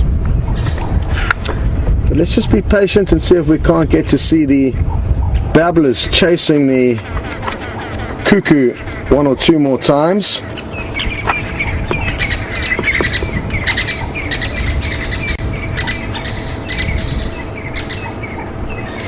So I think you're getting some good views, also some good audio coming through. Let's try to creep a little bit closer, because they're so caught up with one another's agendas that I think we may be able to get a bit closer in without them being too bothered by our presence. And who knows, maybe we'll even get to see the nest of the arrow-marked babblers.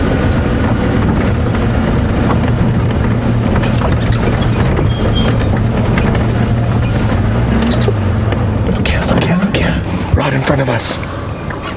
An incredible view. There goes the babbler, chasing it. Boom! This is awesome. I've never seen interaction like this between cuckoos and babblers. And you may find what's happening is that not one but two cuckoos are trying to distract. Yeah, that's what's happening. Jean-Andre, have you got them? No, it's all good. Lower down here, or just stay on the cuckoos, please, at 1 o'clock. There we go, right in there. So there's the arrow-marked babbler. And then bottom left of your screen, just straight in, Jean-Andre, if you zoom straight in, there's the cuckoo, and it's kind of acting distressed, shaking its wing feathers, trying to create a distraction. I'm sure that's what it's doing. By coming down onto the ground and shaking its wing feathers like that, it's almost creating a target for some of the babblers to rush in towards. And while those babblers are there, I'm sure the other cuckoo will be trying to get to their nest, which they will already know its position, but now getting their egg in there is the next problem. Let's creep forward a little bit more.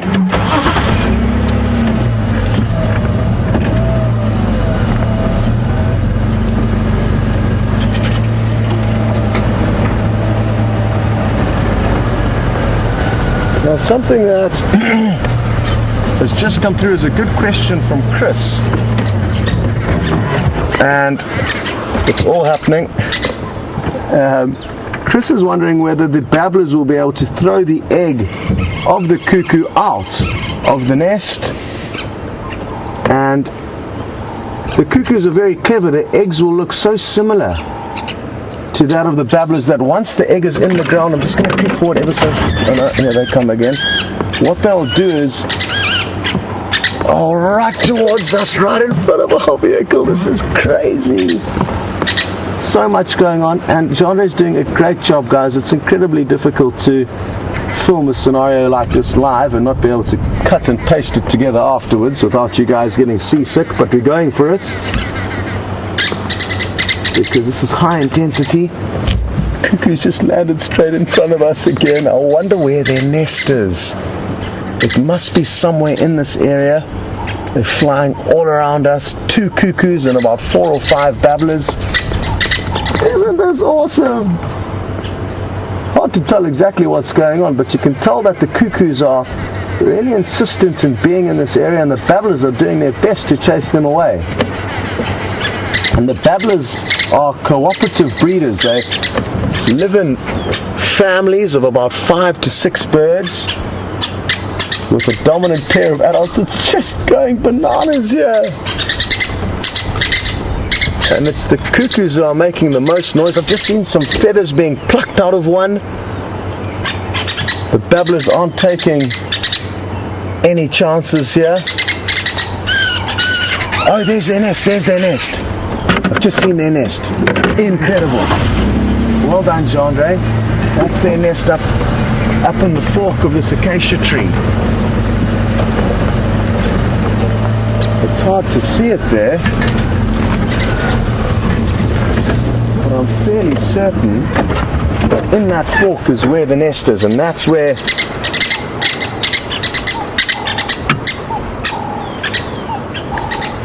maybe not though. They don't nest in cavities in trees. They make a very big loose nest with twigs. But there seems to be a lot of kind of jostling around that spot there.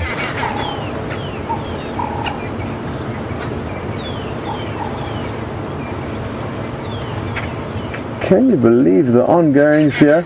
Literally the arrowmark babblers who you're looking at now pulled some feathers out of the Levallian's cuckoo, and they were just seen drifting off into the wind. So this is a very serious affair here, and the babblers are doing their best to try and keep their nest safe. Now, I'm guessing the nest is somewhere in this dead knobthorn tree to our right, but on second looks,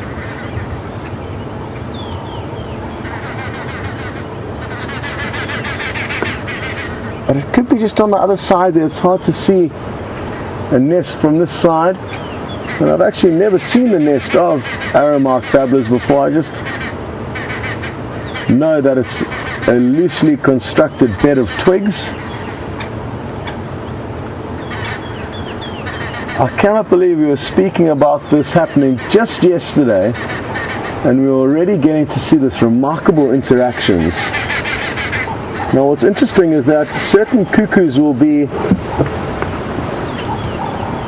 less fussy with regards to who their foster parents will be, but the Levallian's cuckoo, which is the ones we've been viewing now, will only target the arrow-marked babbler. It is the only bird that will be able to raise their young. Whereas some of the other cuckoos will be able to use starlings as a broader species, or weavers, and not have to use a specific individual like this.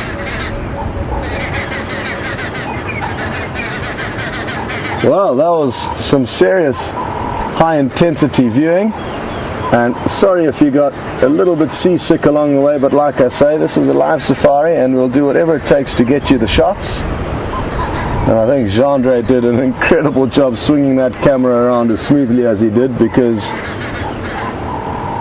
he was making it look far easier than it actually is to film something like that in this thick vegetation.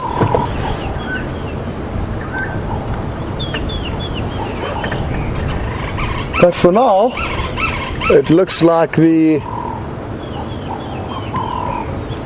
babblers have won, and no further sign of the cuckoos. They may need to go elsewhere in search of a babbler nest.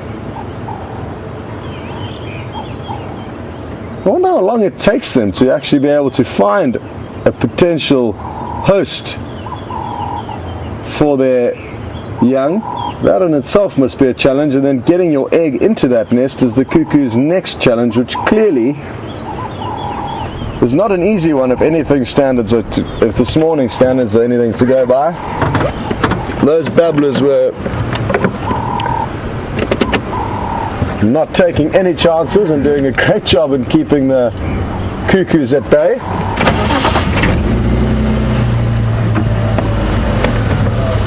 Phew! Wow.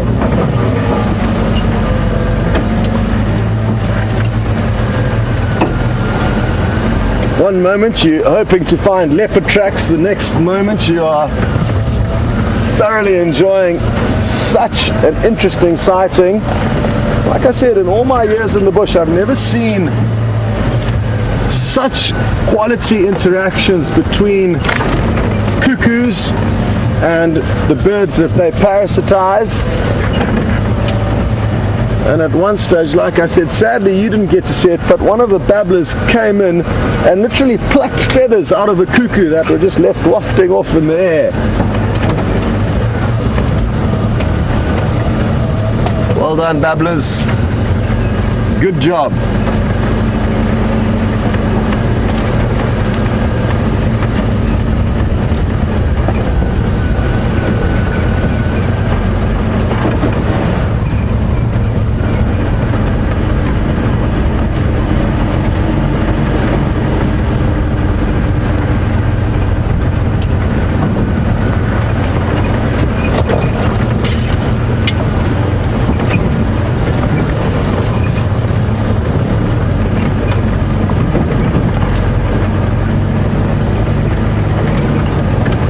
Speaking of cuckoos, I didn't forget about the Deirdre's cuckoo, which we heard earlier on the safari up at Red Dam. We sent you back to Jamie shortly after we were leaving that area, but hung around for a while hoping to hear its calls to get us a little bit closer by, but it had gone silent.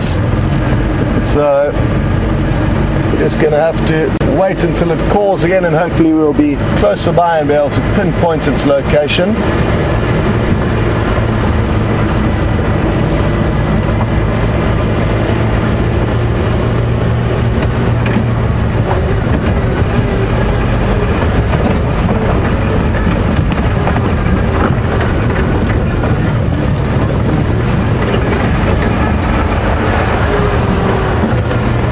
So I hope all of you are making good headway in Jamie's tracking quiz that she's performed for you guys, and she wants to get you back onto those tracks and finish up the quiz. So good luck, and we will catch up a little bit later.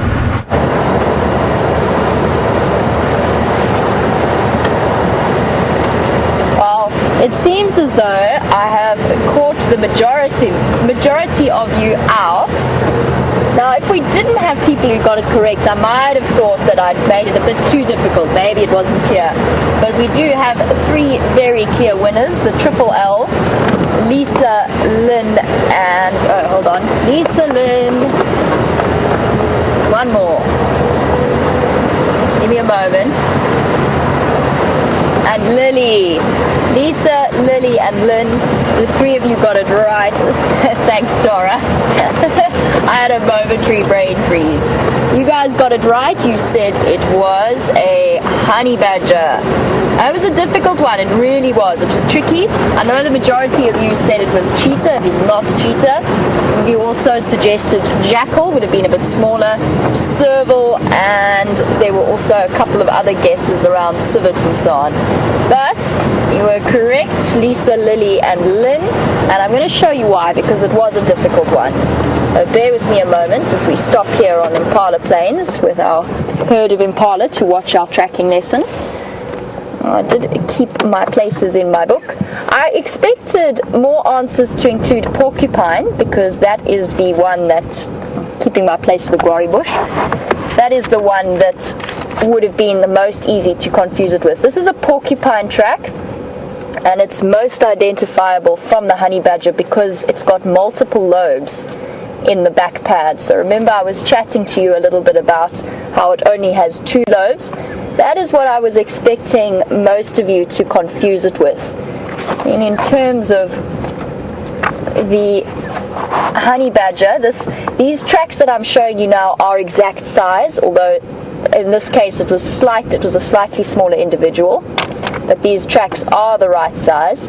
This is the honey badger track. This is the track that I was showing you. Look, it was in soft sand, but there's the 2 lobes that we could see with the toes, and then most importantly with the distance. That was another hint I was giving you. The distance from the toe to the claw is just over a centimeter. A very big track, or a very big distance between the tracks of the claws and the toes, because honey badgers have such enormously long claws, powerful digging claws. Now, we've been looking at dung beetles, and just while I have this picture in front of me, if we have a look down here, I've spoken about how the dung beetle digs down and buries the ball of dung and lays its larva in there. This is what it looks like when a honey badger digs it up. It's got a cavity in the middle where the honey badger's broken it open with a combination of claws and teeth and dug in to pull the larva out. And it's something we're always on the lookout, and I'm sure at some point we will find in the summer months. We'll find where the honey badgers have been digging it out. Now, one more thing I want to show you. One of the other tracks that it was confused with. Almost the right size, although a cheetah is slightly bigger. But most importantly, what I would have pointed out to you would be the 3 lobes at the back.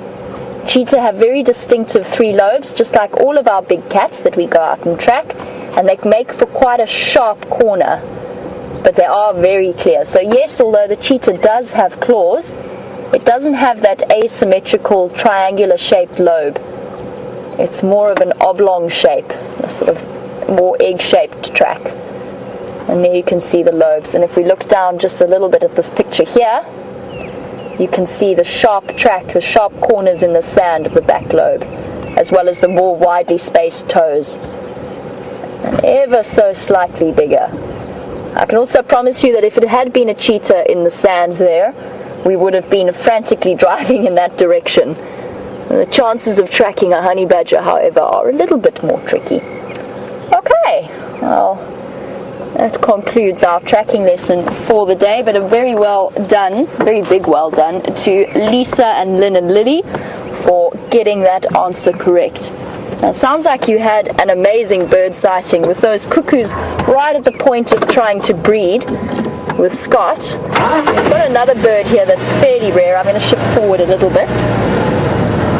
I think we've seen them a lot now. They've settled down on Impala Plains. We've got a little Senegal lapwing, and I think they must be nesting around here as well, pecking away at the various grass seeds. A bird, it's a lapwing that you actually don't see too often. We've been spoiled because they've been nesting here, but we don't always see them. I'm still trying to follow up on this leopard. I don't know where he's disappeared to. I've been checking all around, looping the area, but no sign of him so far. I know that Tingana likes this block up ahead of us. I know it because I've followed him there and been stuck there in aardvark holes. I'm going to head across there. But this is a perfect time of year to see some amazing bird behavior. Although at the moment this lapwing is just feeding. I wonder where their nest site is hiding. I'm waiting to see if my Ellie herds come through.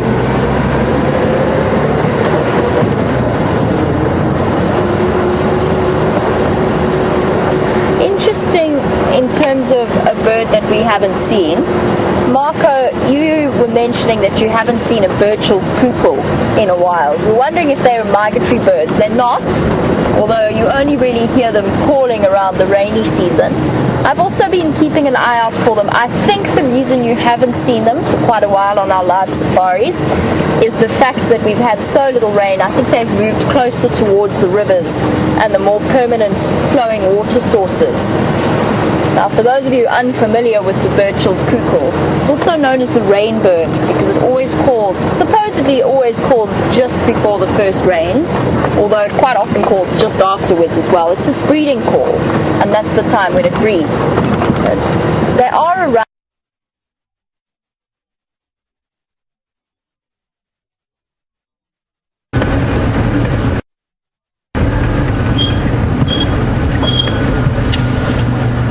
What a great mix it's been this morning of some large, high-profile game like the African elephants, as well as a lot of birds. And for those of you who are new to the safari experience, it's important to know that it's not just about the big animals out here. It's often the smaller ones that we spend more time with. And they are equally interesting, just like that incredible sighting we've had of the cuckoos and the babblers.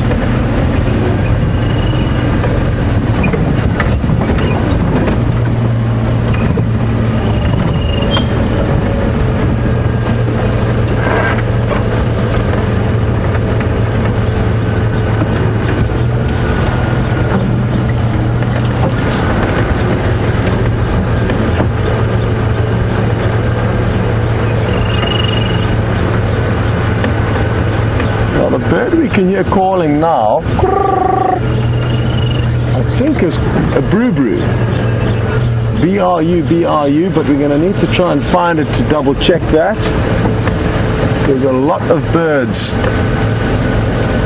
jumping around these trees, so it's a bit of a bird party going on. Let's take a look around here and see if we can't work out who's who.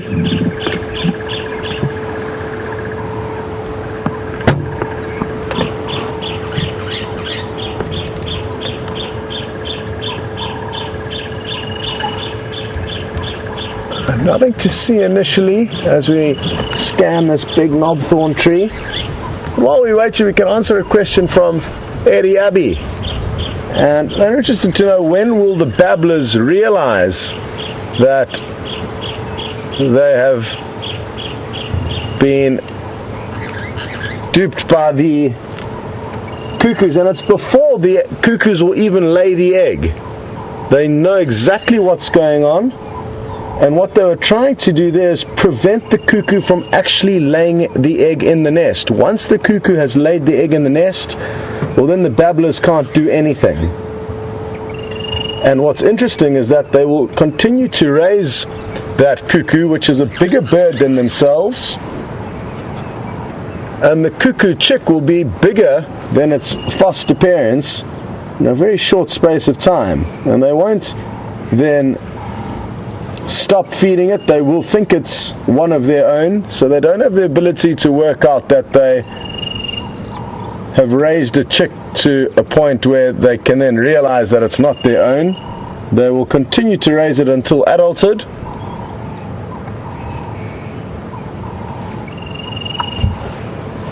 So really interesting stuff, and I guess those babblers just knew that the cuckoos were intruding and they're trying to stop that intrusion from happening, and that's what we saw. But once, like I said, the egg is in the nest, the cuckoo's job is done. And what's interesting is that the cuckoos also give birth, lay an egg, which is well developed and will therefore often hatch before the eggs of the foster parents or the hosts. So they're highly specialized and designed. They therefore probably do have the ability to withhold the egg for a certain amount of time. I'm not sure how long. And Barbara's interested to know the answer to that question. How long will they be able to hold their eggs for before giving birth? I'm not entirely sure, and I'm not even sure if the scientists know the answer to that question.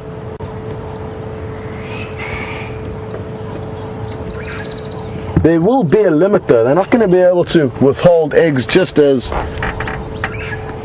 humans and other mammals will not be able to hold back their baby from being born until the time that suits them. Well, the large birds of prey that you can see Well, that one there is a Marshall eagle, I believe. It's a massive bird with a wingspan of about 2.5 meters. And it's not quite warm enough for it to be flapping or floating effortlessly, and every now and then it has to beat its wings, but that is a monster of the skies. It's just very, very far away. There's also a few very small birds, swifts and swallows, shooting through the screen like little fighter jets. Great! Well, the birding continues.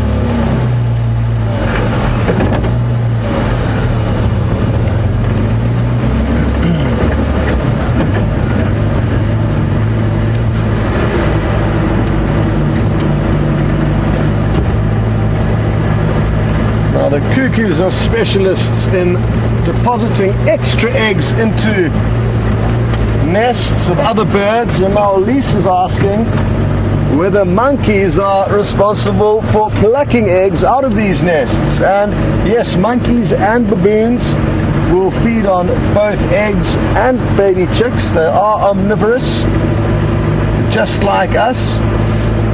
And I actually heard about a baboon which caught a steenbok just a few days ago. Nikki's father's been in the Kruger Park with some friends, and one of the members, or one of the vehicles in their safari crew, was fortunate, or I guess unfortunate enough, to see a baboon walking across one of the roads with a tiny baby steenbok dangling out of its mouth.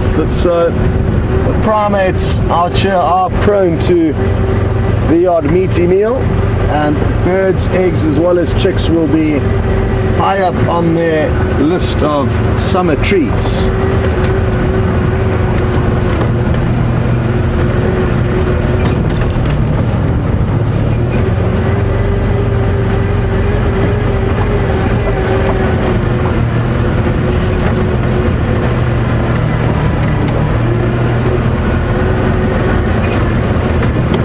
Hello to Janine, and thank you for alerting my brain to the thought of snakes.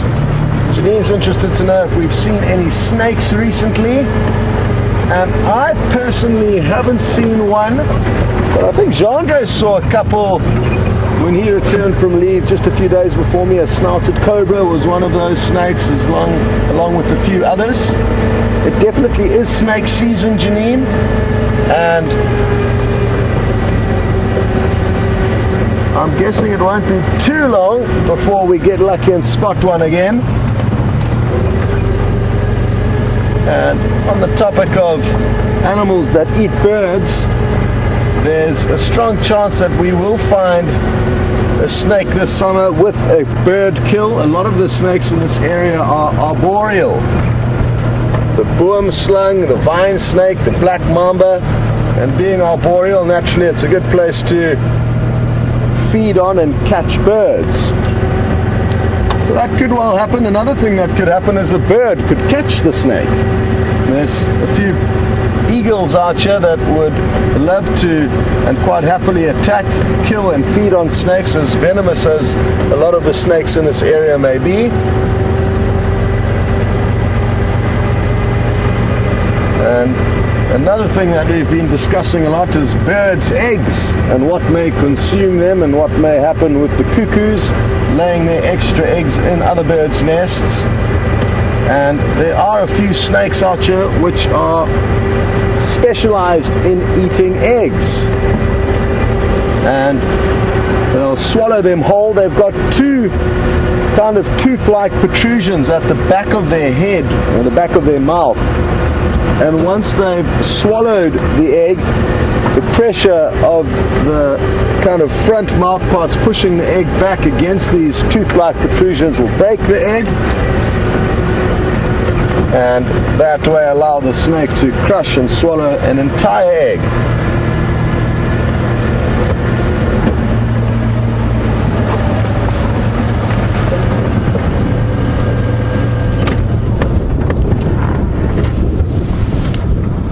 Good morning, zebra.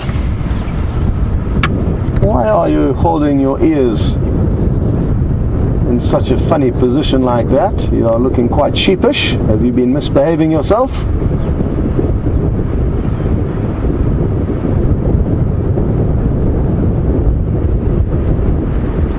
It's the stallion of the harem. Maybe the women are giving him a hard time this morning. Or possibly it's just the wind that he's trying to avoid listening to very clearly. It's quite windy here, as you can see from the bushes in the background, and by flattening his ears like that, he will be avoiding picking up the loud kind of wind that a lot of us would be aware of when speaking to somebody who's in a windy place on a cell phone, I guess, would be one way of thinking of it. Their hearing's so acute you could kind of almost relate to the microphone of his phone picking up windy conditions.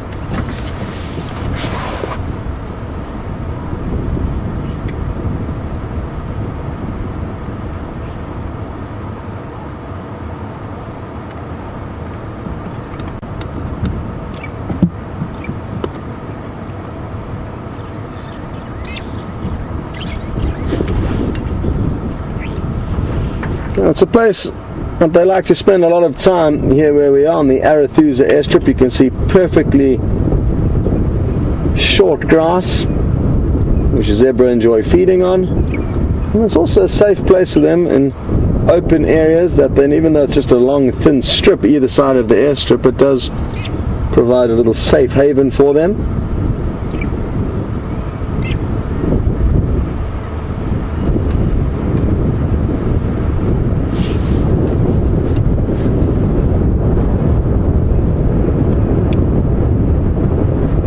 They've got a really wonderful call that sadly they don't call out very often, but it goes something a little bit like this.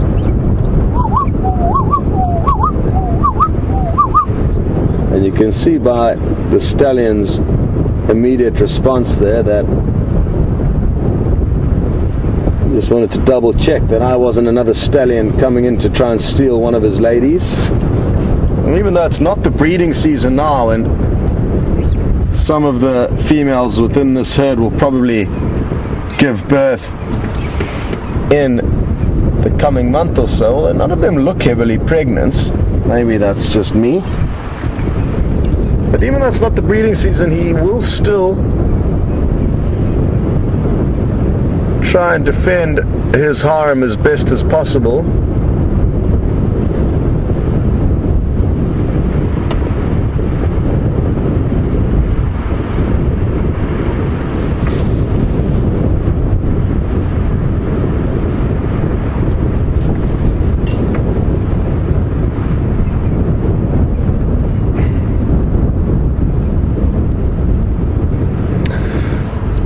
Hello, Dr. Debbie. And on the topic of mating, you would like to know which is the most interesting mating display or call I have seen. Phew. Not an easy one. Tortoises are always good quality to watch, but that's more humorous than anything else. Baboons are also quite interesting, as they are very, very vocal. Oh, oh, oh, oh, oh, oh, is the noise that you'll hear when baboons mate, which is absolutely wonderful, I think. So keep an eye out for that, although we don't get to see baboons very often. So that's probably not going to happen too soon. Shame, the foal that's just walked into the screen now has got an injury on its front left leg. Not too sure what it is. It just seems to be nursing it a little bit as it begins to try and nurse from its mother. I think you're a bit too old to be drinking milk, but the mother seems to be tolerating it, surprisingly.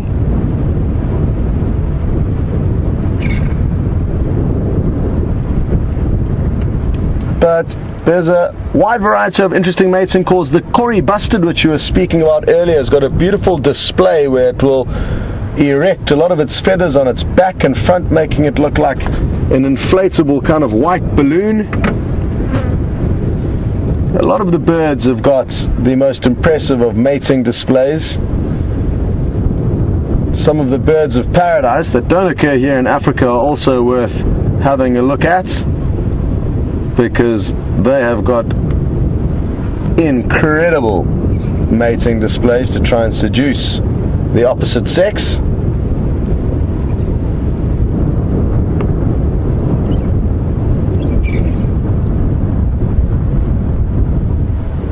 But one of the most impressive acts of mating that I've ever witnessed is that of the African elephant, Dr. Debbie. That, for me, is something that I'd love to see again. I've only seen it once, and it is basically a monument of love being made. It's possibly 10 tons of passion combined together.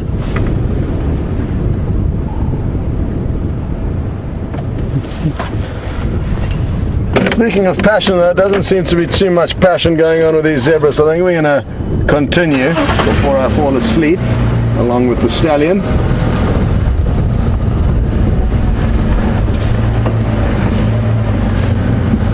Wonderful animals though, the zebra. And I'm looking forward to seeing some young zebra foals, along with a lot of small animals that should be born in the coming weeks. Impalas, wildebeests, a lot of the herbivores are going to start giving birth.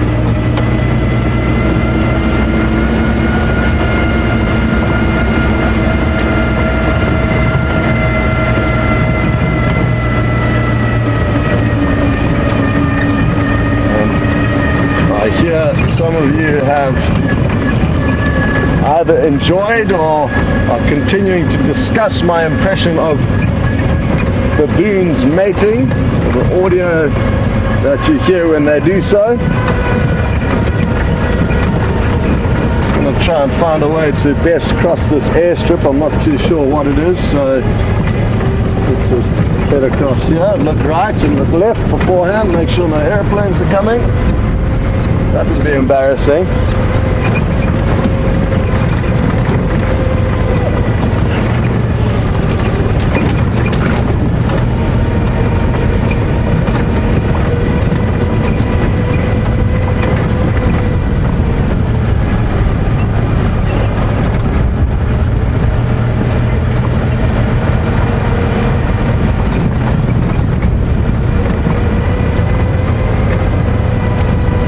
Great question through on the topic of cuckoos, and it can be applicable to a lot of other animals, not only cuckoos. And this is from Jennifer in Toronto, and she would like to know, how does this young cuckoo chick who is raised by foster parents then know what to do as an adult cuckoo? And I guess, like a lot of animals, once it's been raised to adulthood, the most tricky part of their life is those initial stages where it needs to be fed and looked after, but thereafter instinct will kick in. And leopard, lion, a lot of the animals are not dissimilar to a young cuckoo. And even if a young leopard, for example, was raised by a pride of lion, once it grew up, its natural instincts would cause it to probably leave that pride and live a solitary life and go off and look for other leopards to mate with. But it is a good question, and certainly does make you think.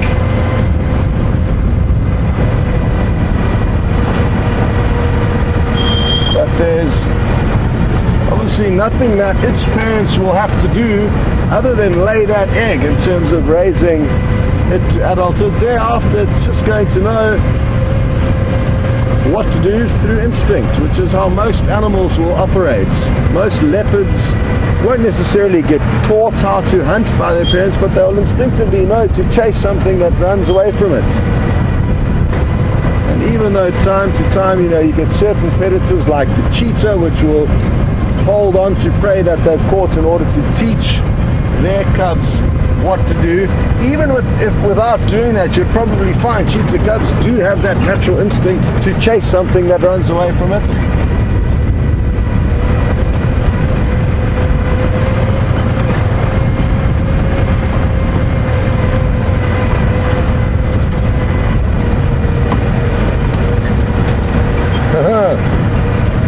think I've got myself into a tricky spot now after mimicking the baboons mating.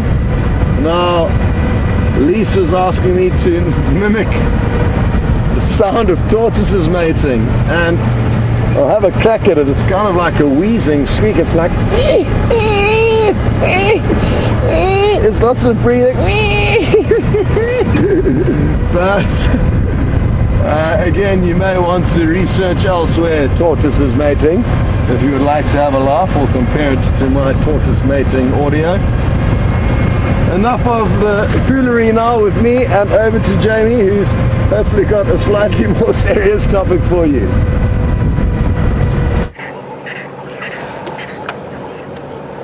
My goodness me, sounds as though Scott has been giving you quite the performance. Things I'm not going to do, I'm not going to imitate the noise buffalo make whilst mating before that request comes through. But shame, this old boy looks like he might be past that stage of life. Walking very slowly, hip bones are quite prominent. He's an old man. I don't think those sorts of thoughts are on his mind anymore. He's looking for a nice cool place. I think he was trying to get hold of some mud. Unfortunately for him, the Juma Dam is pretty much dry, although he could go up to the pan if he really wanted to. Now, I'm not sure, just as he was walking past, you might have seen there were a load of oxpeckers on him, and they're flying backwards and forwards from the water to him. And that is because, I think, because he's slowly reaching the end of his health, his tick load must be much larger than other buffalo. And buffalo do have a lot of ticks on them. You can see he's walking with some degree of difficulty. Poor old boy. He's probably, I would say, quite close to being maybe 13, 14. You can see I'm going to shift around to the other side of the dam. I don't want to stress him out, obviously, but he is moving away from us, so I'll shift around to get us a better view. But you can see as he struggles through. I can tell he's old, first of all by the way that he's walking, but also the fact that his horns are pretty chipped and broken. He's broken the tips off both of them. Let's see if we can get a nice view of him as he comes through onto the dam wall. I don't want to disturb him. I don't want to make him run or expend any energy. Oh, bumpy, bumpy, bumpy.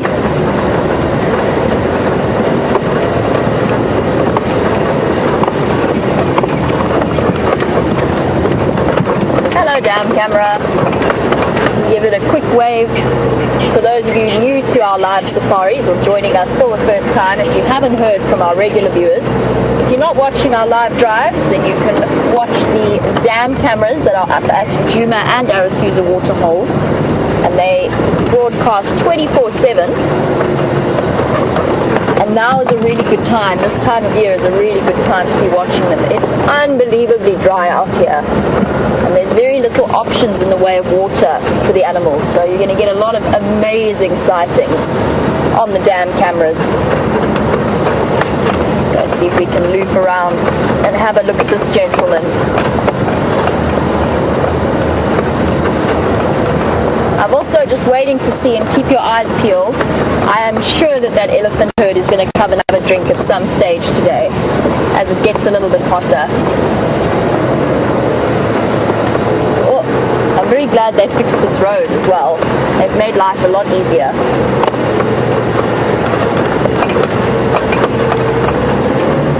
And on a beautiful warm morning like today, where there's not a cloud in the sky, the sky is actually an unimaginable shade of blue. And I remember trying to describe this feeling when I lived in England, to try and describe the way an African sky feels so much bigger. It doesn't feel like the sky is on top of you, it's just this huge open space. Hello, boy.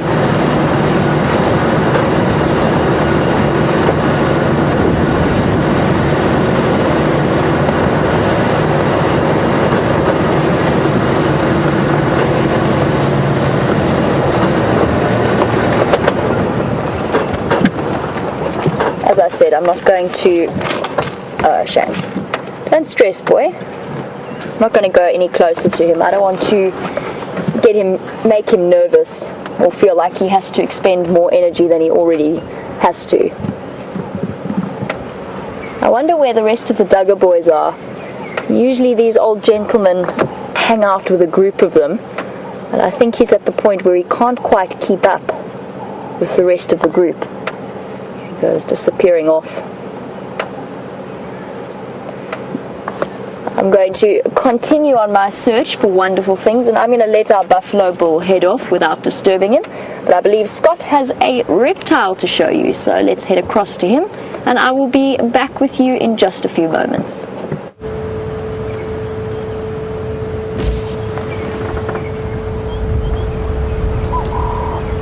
Oh, look at that. We've just got a little bit of a fright as the Cape turtle dove started calling behind us, I guess. This is a triagama, also known as a blue-headed lizard. This is a female, however, and lacks the bright blue head. I guess you may be able to see a very slight tinge of blue on her head there, but the males, especially at this time of the year, will be sporting their bright blue head, their breeding coloration.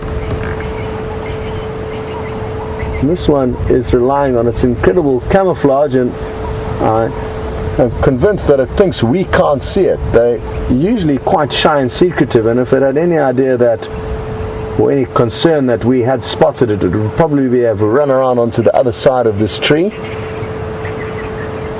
Just scouting around. It's sitting in a marula tree, and I'm hoping to see a male sunning itself nearby, but no luck. But I'm sure that in the coming weeks we will also get to show you the bright blue head of the male.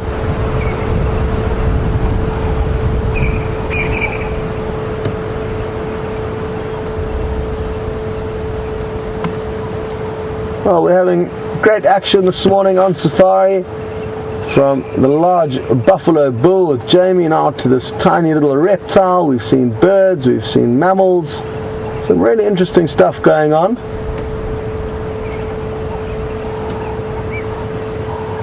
Sadly though, the clock is ticking and we don't have too much time left of this sunrise safari, so let's keep moving and see what else we can stumble upon. The hours of this morning, I'm not too exactly sure when it went down. So that's good news that they've had a little meal. The other good news is that it's not a fully grown buffalo, because that would have kept them anchored on Sibambili, where we cannot go for longer than a baby buffalo will. So better prospects there. They are right on the northern fence line of the Sabi Sands, but it's only about 700 meters, about half a mile from that northern boundary to the northern boundary of Arethusa, where we can go. So possibly this evening they'll make their way into an area where we can view them.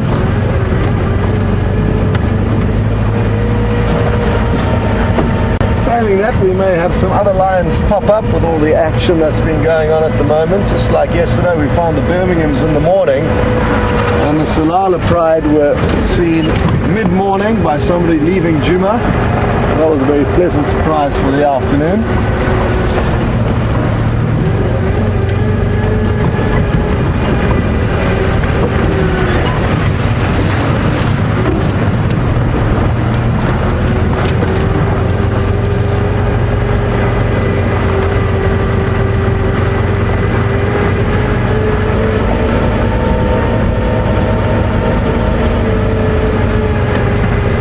To Mercedes in California, and Mercedes is interested to know that if the lioness that was with the Birmingham boys yesterday was from the Nkahuma Pride, this is all hypothetically speaking, would the Pride, the Nkahuma Pride, be accepted, the entire Pride be accepted by the Birmingham boys on their next meeting? And yes, quite possibly. The fact that one lioness is building bonds with those males may quite well be enough to allow the rest of the lioness within her pride to be accepted by them. I think that certainly is plausible. The only catch is that Junior, the young male, will definitely not be tolerated, regardless of how good a relationship the lioness have forged with the Birmingham boys. So, Junior essentially is just a ticking time bomb, and the clock is ticking heavily against his favor. He's going to be in trouble sooner rather than later, either out on his own, trying to find a new area or other males to join up with, or if he continues trying to fly below the radar with his natal pride, I think he is going to come unstuck. Anyway, it's interesting stuff, and only time will tell.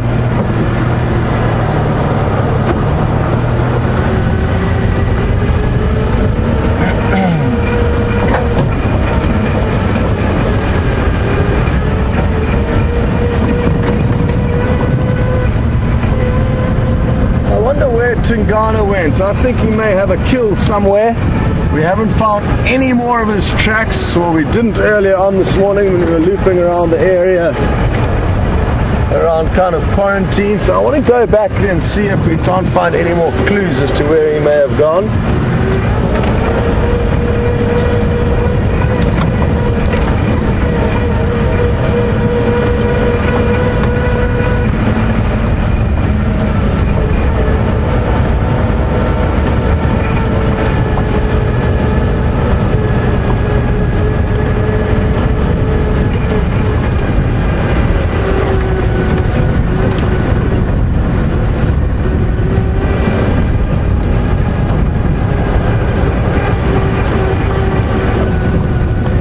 That you saw an elephant with a recurved tusk growing in the wrong direction with Jamie, and I wonder if it's the same one that we also saw a couple of weeks ago. Very large tusk growing backwards, also a beautiful elephant cow, and I know some of you may have nicknamed her Fang. Interesting name for an elephant, but happy to roll with it. Deb in Ohio is now asking whether I've ever seen an animal with any kind of deformity that actually through default acts or ends up benefiting the animal. So the animal adapts and learns how to use this deformity and use it to its advantage. And Deb, I can't think of anything that comes to mind immediately. Good news, we are going to send you across to Jamie, who's in a fortunate position with some more nesting birds.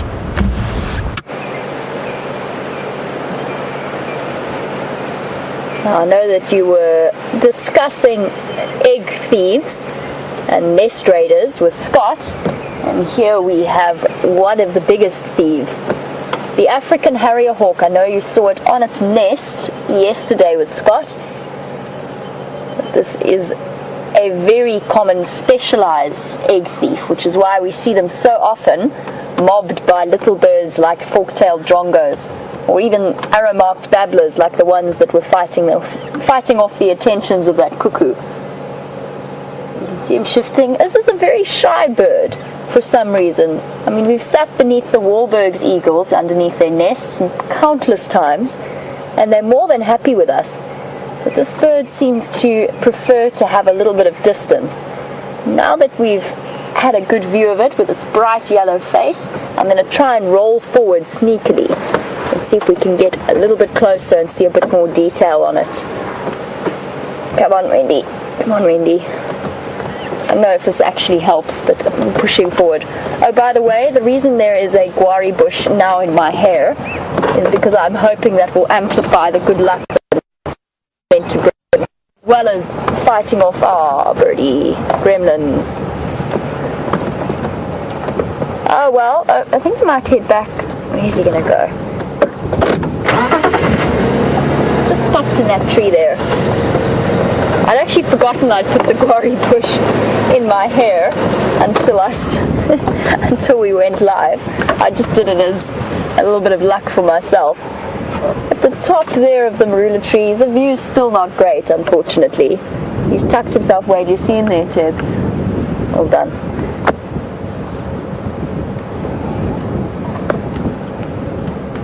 With those double jointed knees, or ankle joints, that allow it to grip onto a branch with one claw and reach backwards and into all of those sneaky hidden tunnels that the birds hide their eggs in. But not the most popular raptor out here in terms of its interactions with other birds. Don't think he wants to be seen though. Not going to come any closer. Still no sign of where Tingana might be hiding, if indeed it is Tingana. Done a couple of loops of that particular area and haven't managed to find him, but I'm going to continue and have a look down into the drainage lines, because maybe that's where he's hiding out. It's starting to get much warmer, so he might be seeking out shade around the edges. Amazing how the temperature has increased from when we set out this morning to now.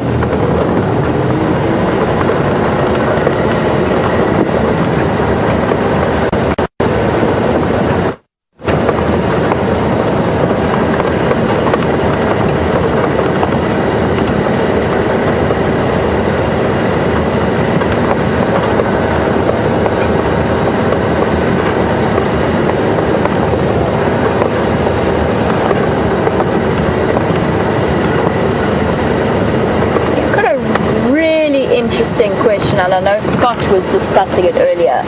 We saw that elephant with a backwards facing tusk, and Deb has asked, have I ever seen an animal with a deformity that it could use to its advantage? I'm trying to think about it. That's a really interesting question, because of course that's essentially evolution in action in its own way. A slight deformity might lead to an advantage unexpectedly. Oh, let me think.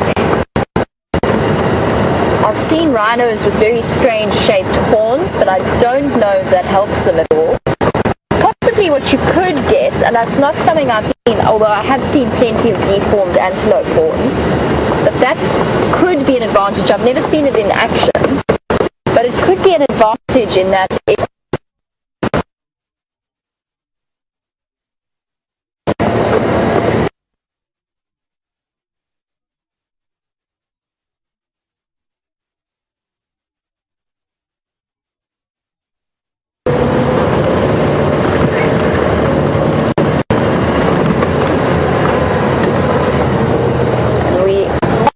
for a moment there, so maybe because I took the bark bush out of that.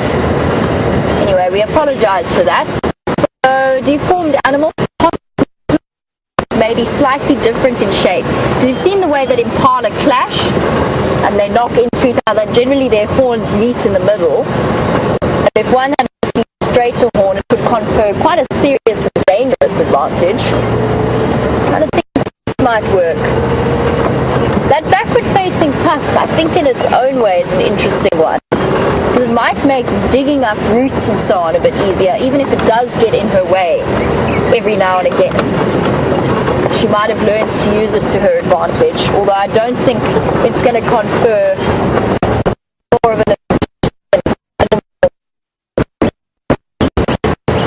Beyond that, honestly, Deb, I can't think of any examples that might be more advantageous in terms of deformities. I think the most important one, any kind of deformity of the feet would be a disadvantage. I can't think of it out. Using you all again, so we're going to head across to Scott. I will be back with you in my signals.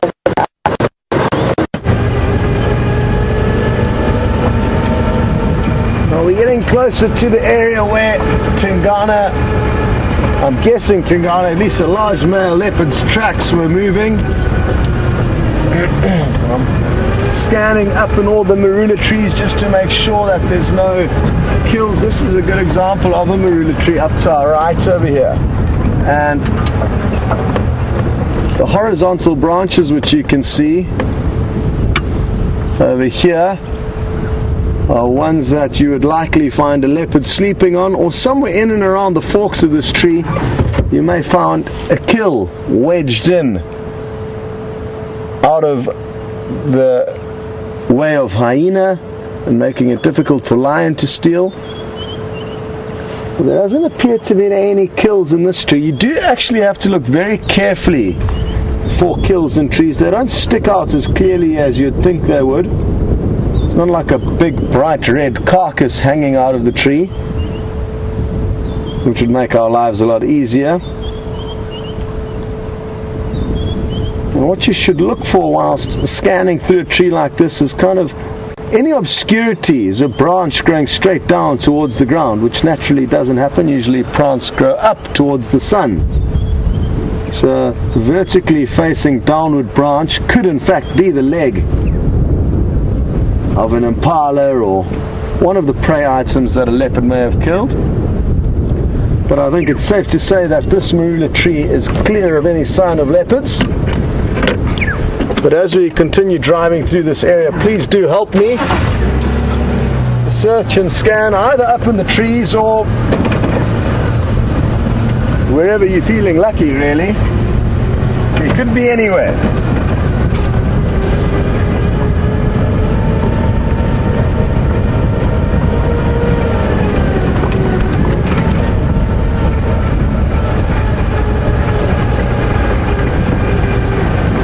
Great question through from Chris in Arizona, and he's wondering, have I ever been in a scenario where whilst driving through the bush off-road or under any trees has a snake fallen into the vehicle? And no, it hasn't personally happened to me, but I do know friends of mine who it's happened to.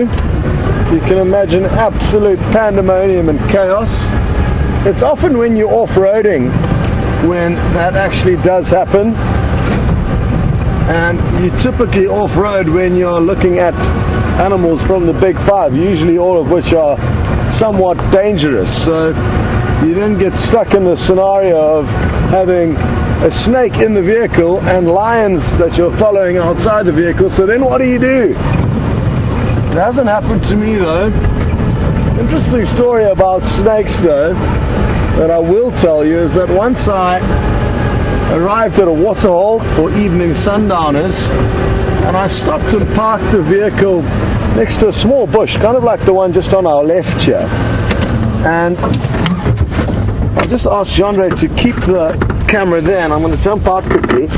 When out on safari, what you do is you stop for sundowners, or actually morning coffee, and all the morning coffee and cold drinks are kept on the back of the vehicle. So I jumped out the front of the vehicle, set up the table ahead of the hood of the car, and then myself and my tracker were walking between the bush and the vehicle, kind of exactly how we park now, to go and collect all the bits and pieces we needed from the back of the vehicle. And as I walked the first time towards the back of the car, I felt some kind of moisture hit me on the face. So my natural instinct was to look up. Nothing peed on me, so I carried on and thought I may have been losing my mind. Went back, dropped off some bits and pieces in front of the vehicle, and then went back to collect some more goodies. And when that happened for the second time, I got a full spray in my face. Thankfully I was still wearing my aviators, my sunglasses, which you don't ever see us wearing these days. Anyway, and I realized, oh no, hang on, this moisture isn't coming from above, it's coming from this bush. And as I looked closer into the bush, I realized it was a Mozambican spitting cobra that was spitting at me every time we walked past. So some interesting things do happen, but thankfully snakes are more scared of us than we are scared of them. And that's something very important to remember. They will generally avoid us at all costs, and if we just stay out of their way as best as possible, they will tend to leave us alone.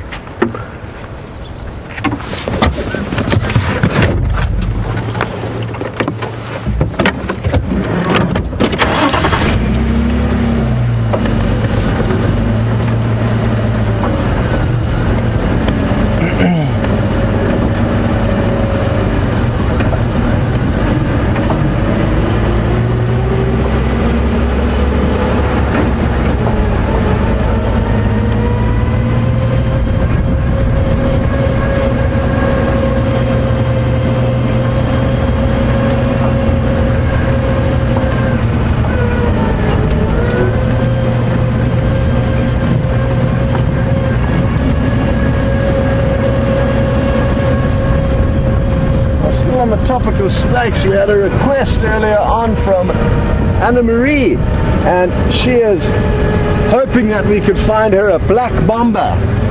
It's one of the most venomous snakes we find in this area.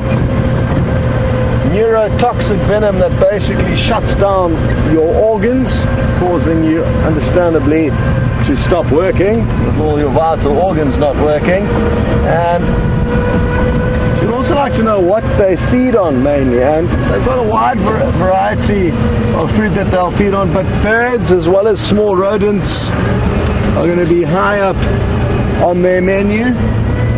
And what I'm going to do is I'm just going to pick up the speed a little bit. We don't have much time, so I don't think it's actually going to work out, Anna Marie, but there are, or at least last summer there was a resident black mamba on the quarantine clearings that I saw a handful of times, only brief sightings, and we're not far from there, but I don't think close enough to go searching for it, and even that, the search would be an absolute miracle if we found them. I've said it once before, and I will say it again, that you do need to be careful about what you believe when watching documentaries on various channels, as often they can be misleading. And the supposed snake wranglers who pull snakes out of jungles that they're running through are often using snakes that have been pre-captured and released for them to catch. So they're not slithering about around every corner.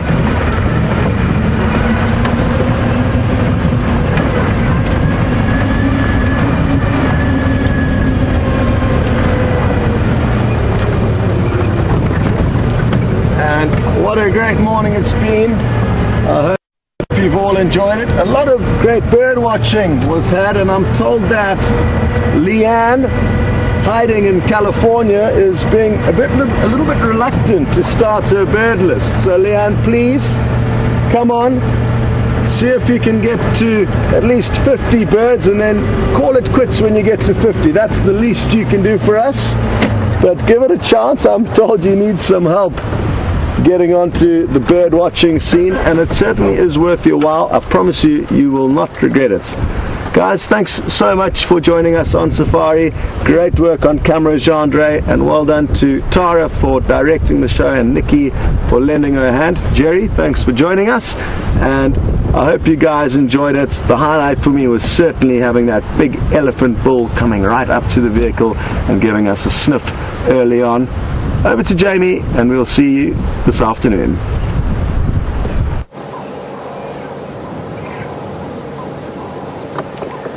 Well guys, it's been a morning where Wendy has been slightly plagued with gremlins every now and again, but I've still had a fantastic time being out, and being out half an hour earlier. Now I have a quick request for you all.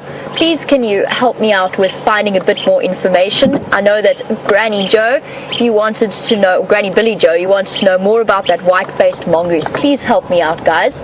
Anyway, as we come to the end of our Sunrise Safari, a big thanks to Tebs and to Tara, Nikki and FC. Have a wonderful day wherever you are in the world, and we will catch you later for the Sunset Safari. Have a great day, everybody.